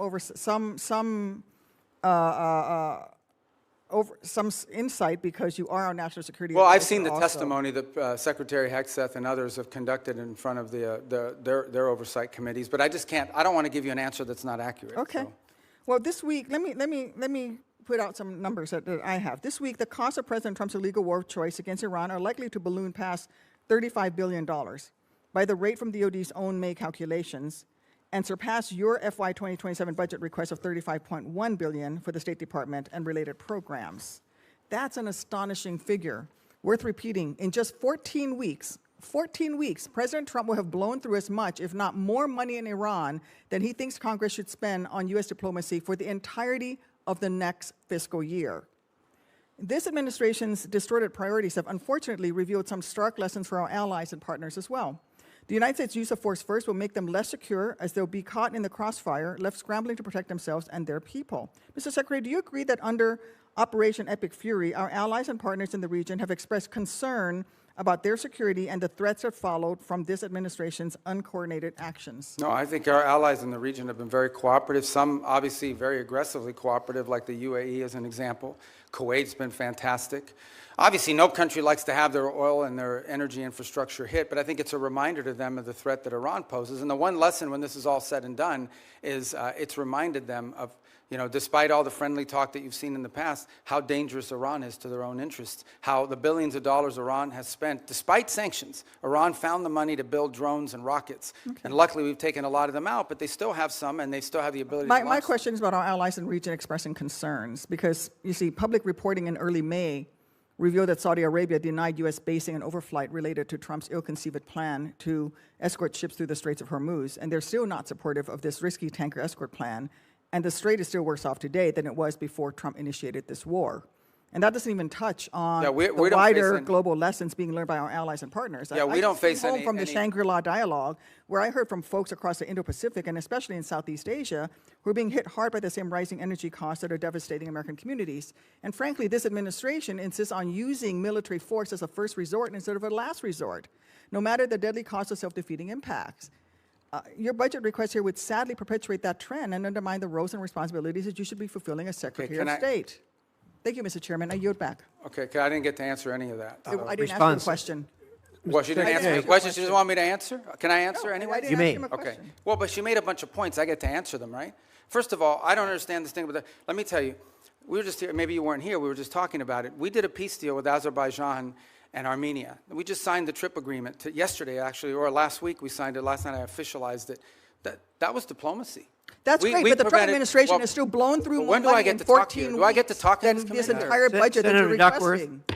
Senator Duckworth, I'm going to let Senator Rubio reply to the statements that you made at his request. Yeah, that's. But we've got a hard stop at 12:30. Okay, but I know, but you said a lot of stuff. I get to answer some of it. All right. So the first is the second is India-Pakistan. We ended that war. We were involved in helping broker that. Thailand, Cambodia. That's diplomacy. We've been very engaged in fact, as I sit here now speaking to you, I've got the Lebanese government and the Israeli government meeting at the State Department starting at 8:30 this morning for the 4th time after engaging last week at the military level. So we're carrying out now, we're carrying out diplomacy all over the world constantly and very successfully in many cases. Now let me make one more point that you raised about the budget request. Guys, we understand how this process works, okay? You guys understand. I know because I've been involved all the time. We OMB, produces sort of timelines for every agency. We put forward a budget. We say, this is the money we've been allocated. This is how we would spend it.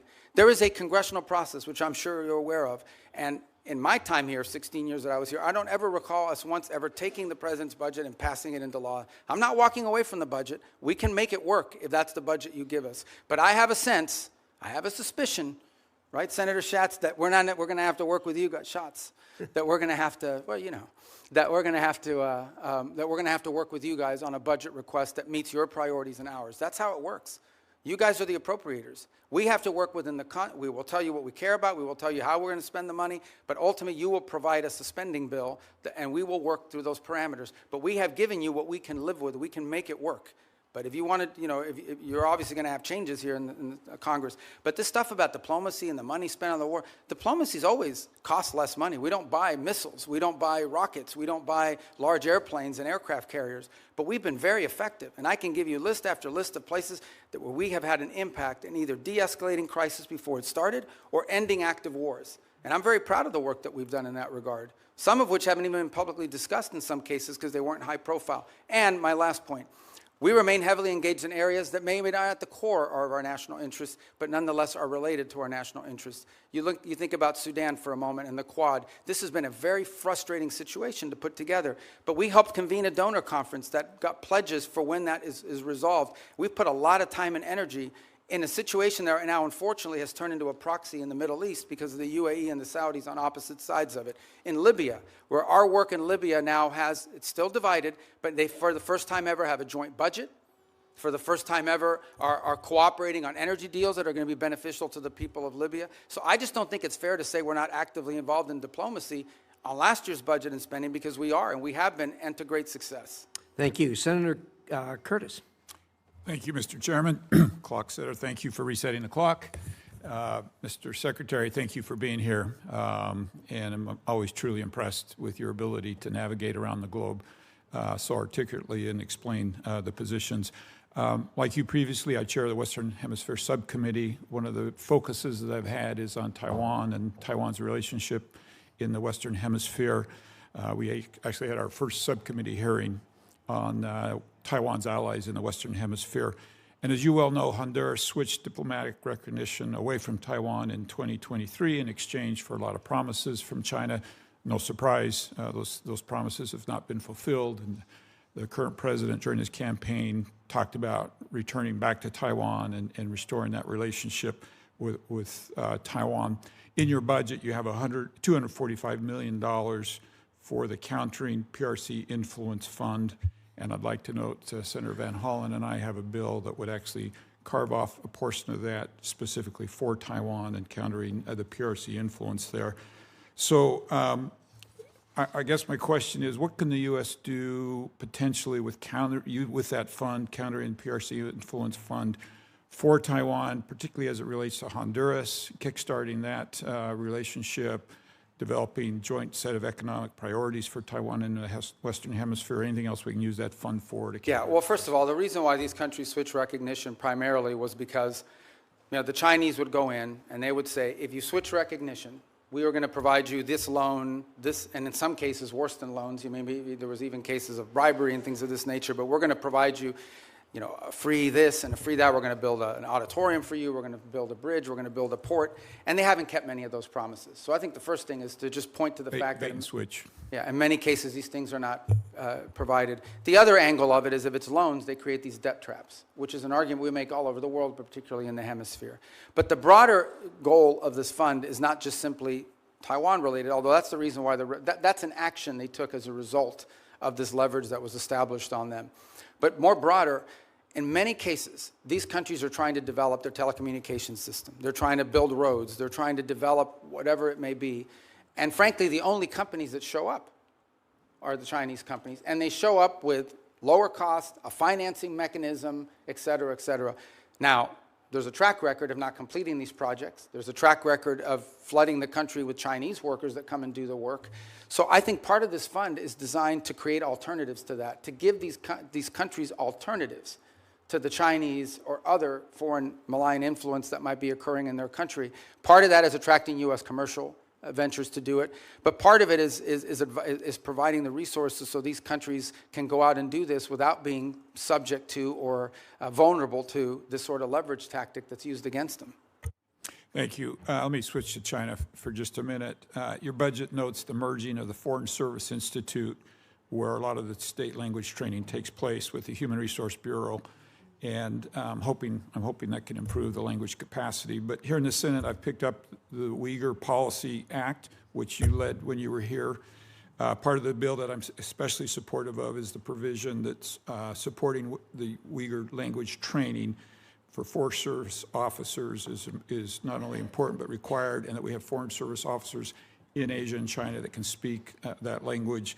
I think it's absolutely vital that our diplomats be able to understand the people in their own language as to the abuses that are going on there. Given your previous experience on this bill and the department's focus on the CCP's repression, do you still support this provision, and can you just speak to how important this is?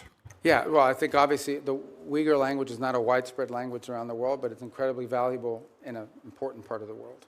And so I think we want to see a language proficiency. That's generally been a challenge writ large over a period of time. And one of the goals of the consolidation is to be able to drive language school more effectively and more quickly to Foreign Service officers before they're deployed. Obviously, proficiency in certain languages are very difficult. They take longer periods. Some languages are harder to learn than others, especially if the base of the language is, you know, like, just to give an example, it's easy to learn Italian if you speak Spanish. It's much harder to learn Mandarin, you know, and or the Uyghur language for that matter. So, but language is a priority for us. And it's one that, by the way, in our recruitment tools, is one of the things we also look for is whether potential candidates already bring an existing second or third language, which is a huge benefit. Yes, and just very quickly, do you want to clarify, use this opportunity? The president had a tweet about speaking with Hezbollah yesterday. Do you want to clarify for people what happened and anything that you'd like? Well, we received communications via the Lebanese government and the speaker over there on behalf of Hezbollah as early as Sunday about that they would refrain from attacking Israeli territory if Israel did not take new strikes in Beirut. And so it came from Hezbollah, but through Lebanese authorities. I think that clarification is important. Thank you for being here today. I yield. Thank you. Senator Rosen. Thank you, Chairman Risch, Ranking Member Shaheen. Thank you, Secretary Rubio, for being here. Secretary Rubio, I applaud the administration for facilitating a ceasefire last year between Israel and Gaza that will keep Israel safe and from further Hamas attacks and the suffering of Palestinian civilians.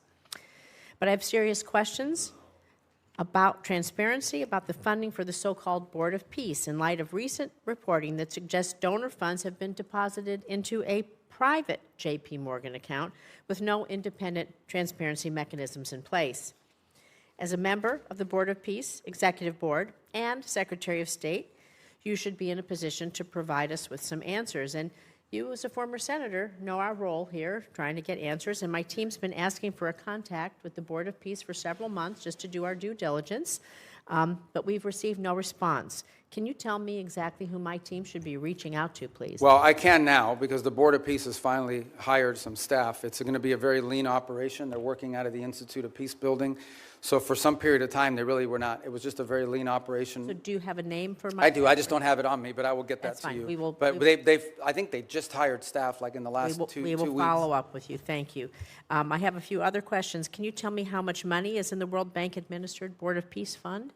Do you have a? Don't have the answer because there's not U.S. dollars that have flowed. These are donor funds. So can you tell me how much money is in the J.P. Morgan account? Yeah, but again, those are not Who has U.S. the- government accounts. Those are Who has oversight? Well, that's the key here. That ultimately the oversight over the funds of the Board of Peace will be done, and especially when it comes to U.S. dollars, will be done by you in Congress. We have not committed those funds there yet, although we've made a pledge until they've stood up the Board of Peace administratively. Congress will have oversight ability. Thank Well, you. on the U.S. dollars. Of the U.S. dollars. Can the money in the J.P. Morgan account be used to compensate the president or his family or anyone directly? No one's talking with about the doing president? And you said you just hired some folks and it's going to be lean. About how many full-time personnel do you expect? I think they ultimately want to get up to 15 or 20 full-time. I think they've started at 5, And if so I'm is- not mistaken. is I the- could be wrong, but those are the numbers I recall. So is the $50 million in U.S. taxpayer money that your department wants to give to the Board of Peace, is that going to be used to cover this? But I think that $50 million was reversed. We ended up not doing that as a result of the way it was constructed. The Board of Peace is now built out as an international, non-governmental organization. We will follow up with you on that once you give us a contact after this. Thank you. So, Secretary Rubio, during your confirmation and budget hearings last year, you committed to me you would support women and girls programming at the State Department. But under your leadership, you've terminated dozens of awards supporting women and girls. You shuttered the Office of Global Women's Issues, GWE. You fired the entire staff. You said repeatedly that regional bureaus will now be responsible for programs to support women and girls, but my staff has asked every single regional bureau if they have a plan to do this, and not a single bureau can provide me with an answer. And so, Secretary Rubio, I'm just so disappointed. I want to believe that, you know, you didn't lie to us, lie to me, and so I want to give you an opportunity to explain how women's issues have been integrated into the I don't know. bureaus. Do we have an outline? I don't know of the who's plan? telling you that at the regional bureaus, because that's not accurate. Now, some regional bureaus have a larger mandate on women's issues than So others. is As there you an- example, like in Europe, it's probably less intense Can you than tell in me Africa. who on your team we can reach out to then to find out? Because we're not getting, they're telling us they don't know. Well, the regional bureaus tell you they don't know. That's Not only correct. does every regional bureau have someone in charge of women's issues, or at least in charge of that portfolio, but most of our embassies, especially in some of these key So can- places, Can are we follow advocating up, this. and can I call you Yeah, and of have a course. conversation? Because somehow there's a Yeah, communication. because we didn't eliminate the program. We simply felt that there's a difference between the women's issues, for example, that you would face in Africa versus what you may be facing in some part of Could you name a single Asia. new program that you've stood up in the last, since the GWE office was closed? Do you know Well, of any? first of all, almost every single one of our programs that we do now, our humanitarian response to crisis, our food programs that we distributed, all of them have a women's component to it, So- primarily because in these societies, Can we women are the follow up first with ones your team, affected. please, so we can get some clarification? 'Cause Yeah, we we'll haven't been follow able up, to and I'll do give that. you the right people. But each of these bureaus has someone, or more than one case. The more than last one person. here is, there is a International Women of Courage program. You and the First Lady have championed. Are you going to commit to maintaining that? The which one, I'm sorry? The Women of Courage program. You and the First Lady have championed that. Yeah, well, we had an award ceremony last year. So- I don't know if one is scheduled for this year yet. Thank you. With the remainder of my time, I'd like to remind the American people that as the Secretary of State, your main duty as America's chief diplomat is to maintain our relations with foreign nations. This is why I was shocked to see that you were at a party with President Trump in Miami instead of accompanying Vice President Vance to Pakistan for negotiations. What party was I at? I was at a party? It's publicly reported, and there's photos there. But In what fact, party? Steve No, Witkoff but and you're going to Jared say that. I'm Kushner- going to answer it. I'm going to answer But that let me question, because finish that's an my absurd statement. If- I was not at a As party. I finish my paragraph, All right. he can answer. Because people are going to In fact, slander me. I'm going to answer Steve it. Witkoff and Jared Kushner, both of whom were never confirmed by this body to be America's diplomats, accompanied the vice president in the negotiations. Even Iran's foreign minister was not there, yet you were not, was there, excuse me, and you were not. I just feel that's embarrassing for us, and it's embarrassing for you. So, Mr. Secretary, Congress represents the American people. We have the power to confirm who represents America abroad. We confirmed you to be our Secretary of State. We confirmed you to be in the negotiations that are happening.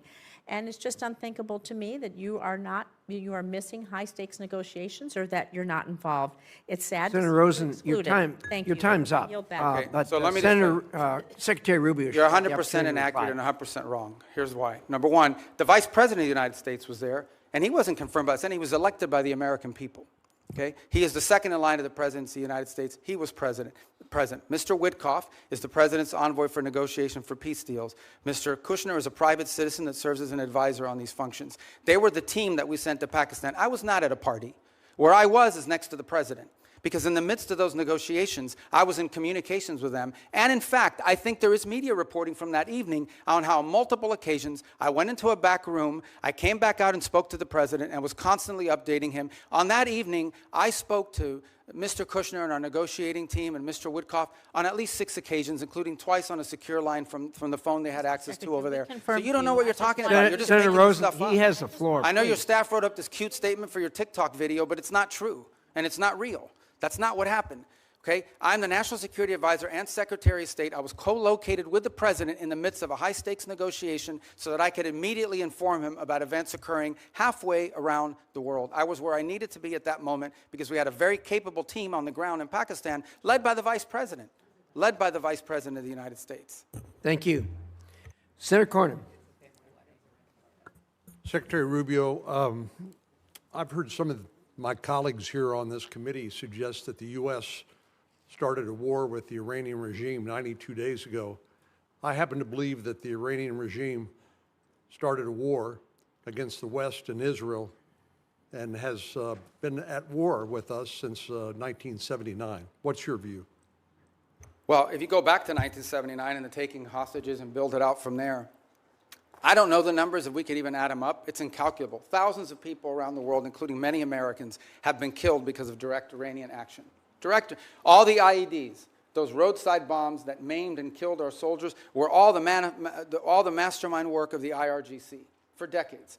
The IRGC sponsors terrorist attacks all over the planet. In fact, they were involved, for example, in the bombing of a Jewish center in Argentina in 1993 or 1994. They're consistently, it's now, we have people convicted in the United States of America, and one was arrested yesterday, Iranian agents plotting the assassination of American political leaders, including the President of the United States.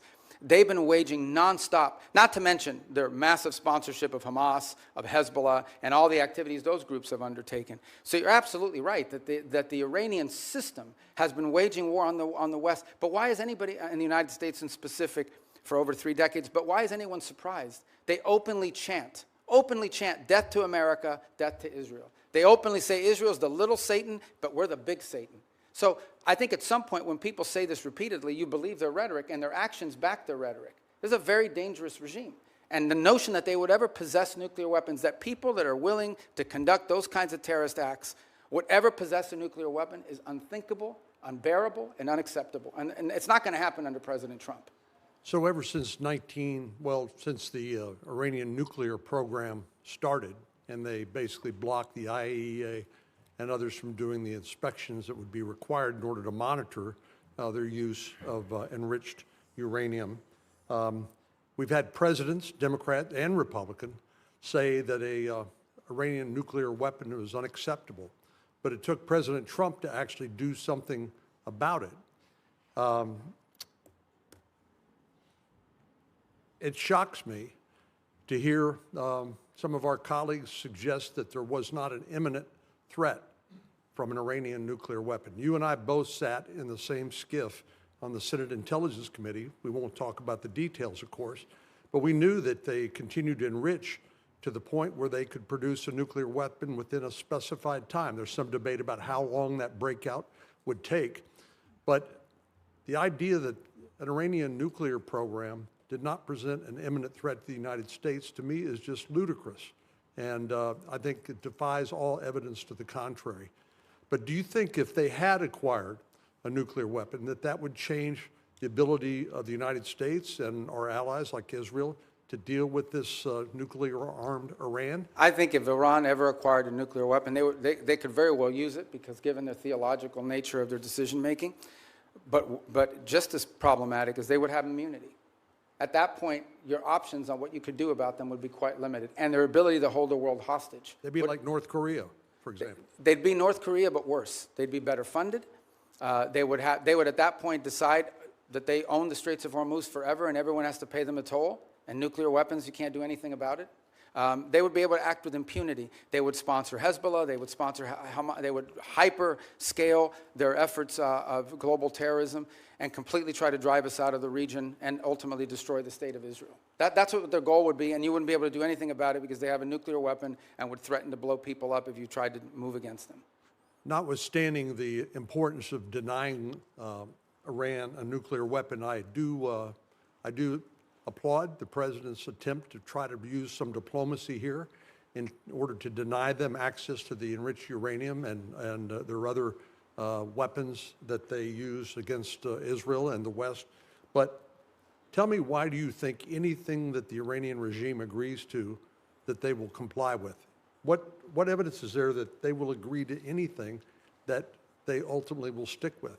Well, again, and that's why any deal with them you have to enter into it with clearly verifiable steps. So as an example, simply putting something on a piece of paper is not satisfactory.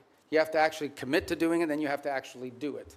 And so that's our view of it. Our view of it is that any concessions that are made, and I don't even call them concessions per se, but any arrangements that are made with Iran have to come after not just they agree to certain things, but they actually do certain things. And let's be clear about this, because I don't think this is talked about enough. If what Iran wants is nuclear energy for their country, there are mechanisms to do it. There are countries all over the world that have nuclear energy, but they don't enrich. They certainly don't enrich the 60%. They don't do it hidden in a mountain, deep buried underground somewhere. If what they want is nuclear energy, they can have it. There are mechanisms for them. The problem with Iran is not that they want nuclear energy. The problem with Iran is that everything they do is consistent with the activities of a nation that seeks to develop a nuclear weapons capability. Thank you, Senator. Senator Schatz. Thank you, Chairman. Secretary, thank you for being here. Tomorrow, I'm going to have you in the Appropriations Committee, and we'll walk the list that we talked about a couple of weeks ago on a conference call, so I won't cover that.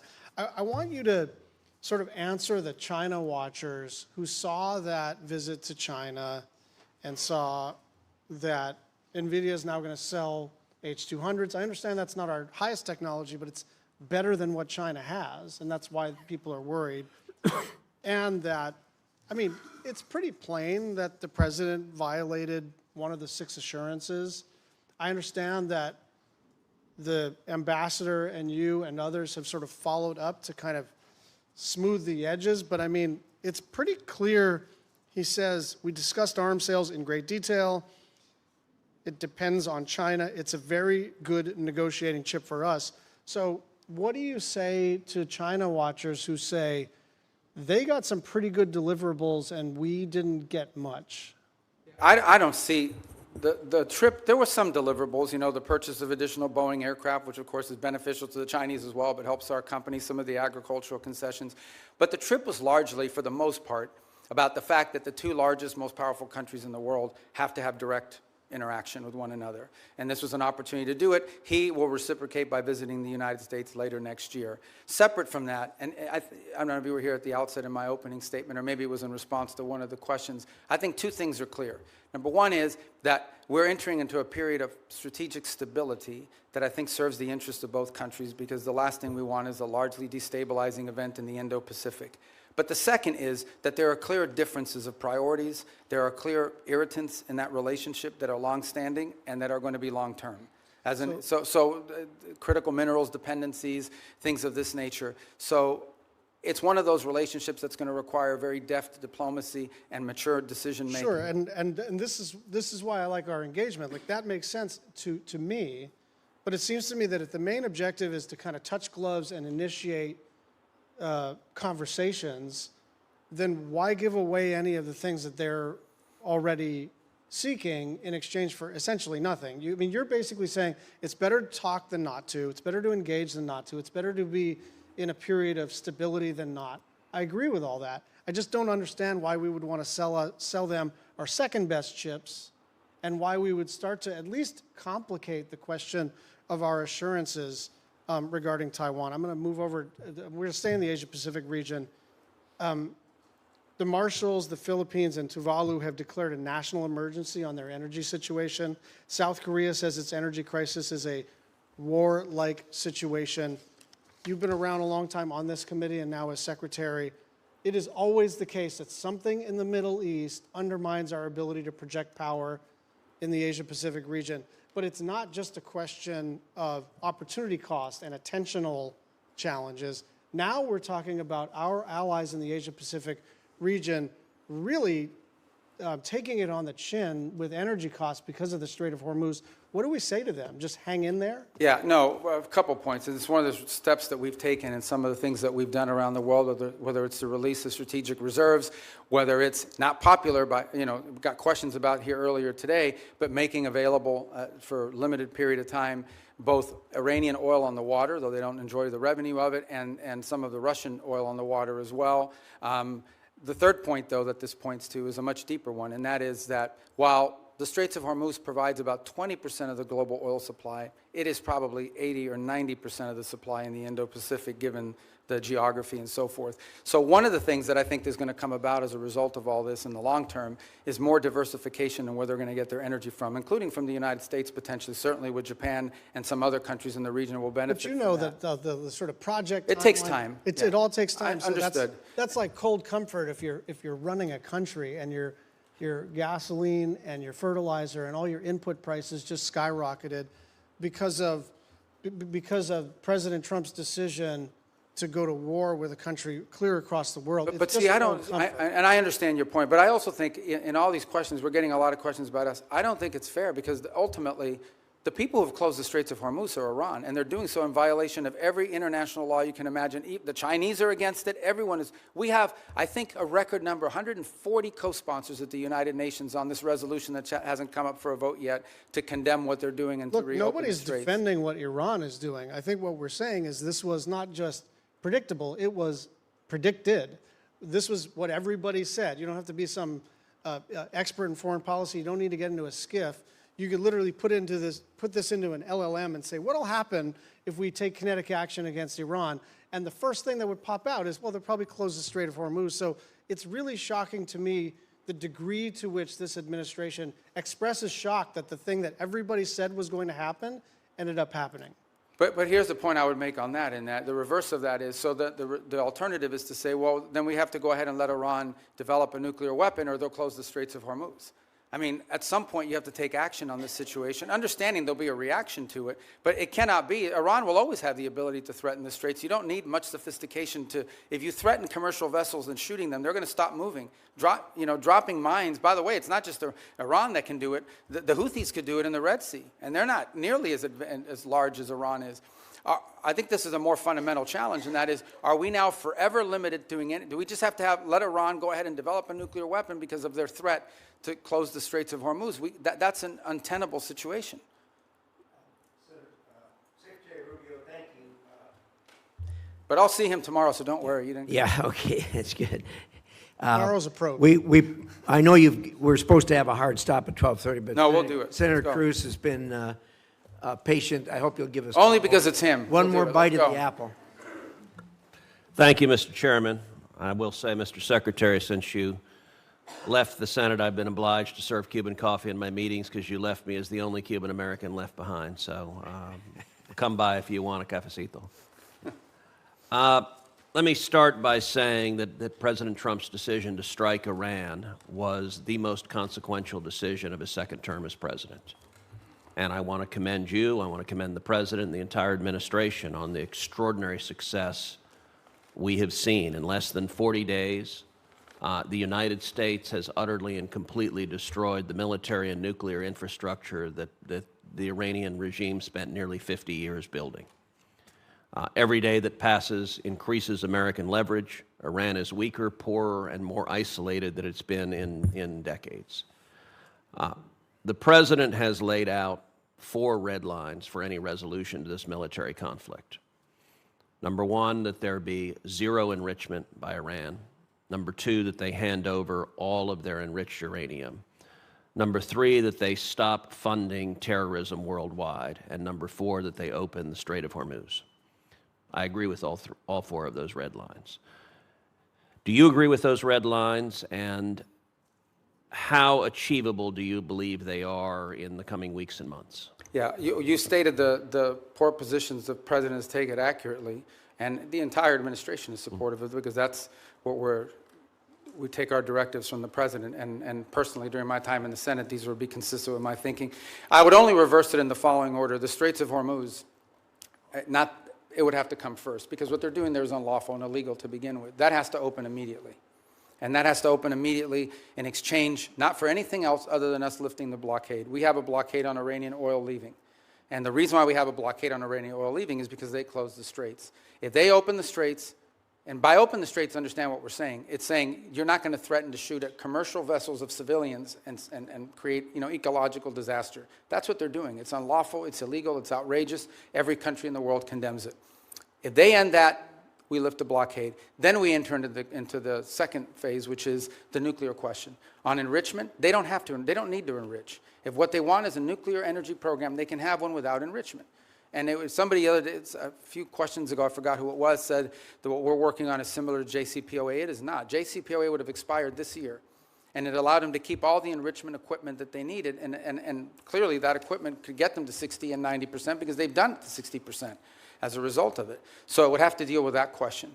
And it would have to deal with the highly enriched uranium that they currently are in possession of. There's no reason to have, the only reason to have 60% enriched uranium is to turn it into 90% enriched uranium and put it into a weapon. So those remain, and on the sponsor of terrorism, absolutely. To the point where I would argue, for example, it's one of the interesting things that's happening, and I know Senator Shaheen has a great interest in Lebanon. It's one of the most ironic situations in the world. The Lebanese government and the Israeli government could do a peace deal tomorrow. Israel has no territorial claims in Lebanon. And Hezbollah is in particular, in fact, Hezbollah has called for the overthrow of the current Lebanese government. The impediment in Lebanon is the fact that Hezbollah has embedded itself into that country and is the reason for all the suffering that's happening there right now and all the suffering that's historically happened. Entirely funded, entirely controlled by Iran. There is no Hezbollah without Iran. There is no Hezbollah without Iran. I mean, there might be a political movement with ideology, but they don't have a bunch of rockets. They don't have a bunch of weapons without Iran. They are a complete, total proxy of Iran, and that's the kind of activity that needs to be... I want to come back to Hezbollah in a moment, just focusing for a second on Iran itself. For some time, I have urged the administration, I've urged Israel to arm the protesters in Iran. I don't think it is fair to expect the Iranian people to stand up, protesters to stand up with rocks against soldiers with machine guns. Are we arming the protesters, and should we be? Yeah, I'm not aware of any program to arm civilians in Iran to overthrow their government. I mean, there may be other countries doing it or other elements doing it, but certainly not the U.S. government. All right, let's go back to Hezbollah. So you spoke with the Lebanese president, Joseph Aoun, over the weekend. The State Department sent out an email to journalists shortly after your call in which the State Department, a spokesperson, said, quote, Iran wants to prolong the conflict in Lebanon so it can claim credit for saving the day. I have to admit that didn't strike me as accurate. I don't think Iran wants to keep the conflict going in Lebanon. I think they desperately want Israel to stop killing Hezbollah. Do you agree with that? Yeah, I think the point I was trying to make is that we are trying to view the Lebanon-Israeli talks as separate and distinct from Iran. And what Iran wants to do is mix it all together. Because Hezbollah is not legitimate. There's a government in Lebanon. That's who we're dealing with. And Hezbollah is not their equal in terms of who we're going to be dealing with or who needs to be in charge. So the point we're trying to make is that is what Iran is trying to stymie. They are trying to stymie any effort in which Israel and Lebanon can work together and prolong it so that if an arrangement is reached at some point in the future, they can claim credit for having forced it through leverage. And that's why you see, for example, Hezbollah agreed to a ceasefire about a week ago and then immediately violated within hours. You would agree every Hezbollah terrorist that the IDF kills makes America safer? Well, Hezbollah is a danger to the United States. There's no doubt about it. I think the question is, how do you do that? And how do you achieve the objective of demilitarizing and defanging Hezbollah while at the same time strengthening the legitimate government of Lebanon, and particularly the president and others? That's been the challenge there for a very long time. That remains the challenge now, of course. The capabilities of the LAF are not where they need to be.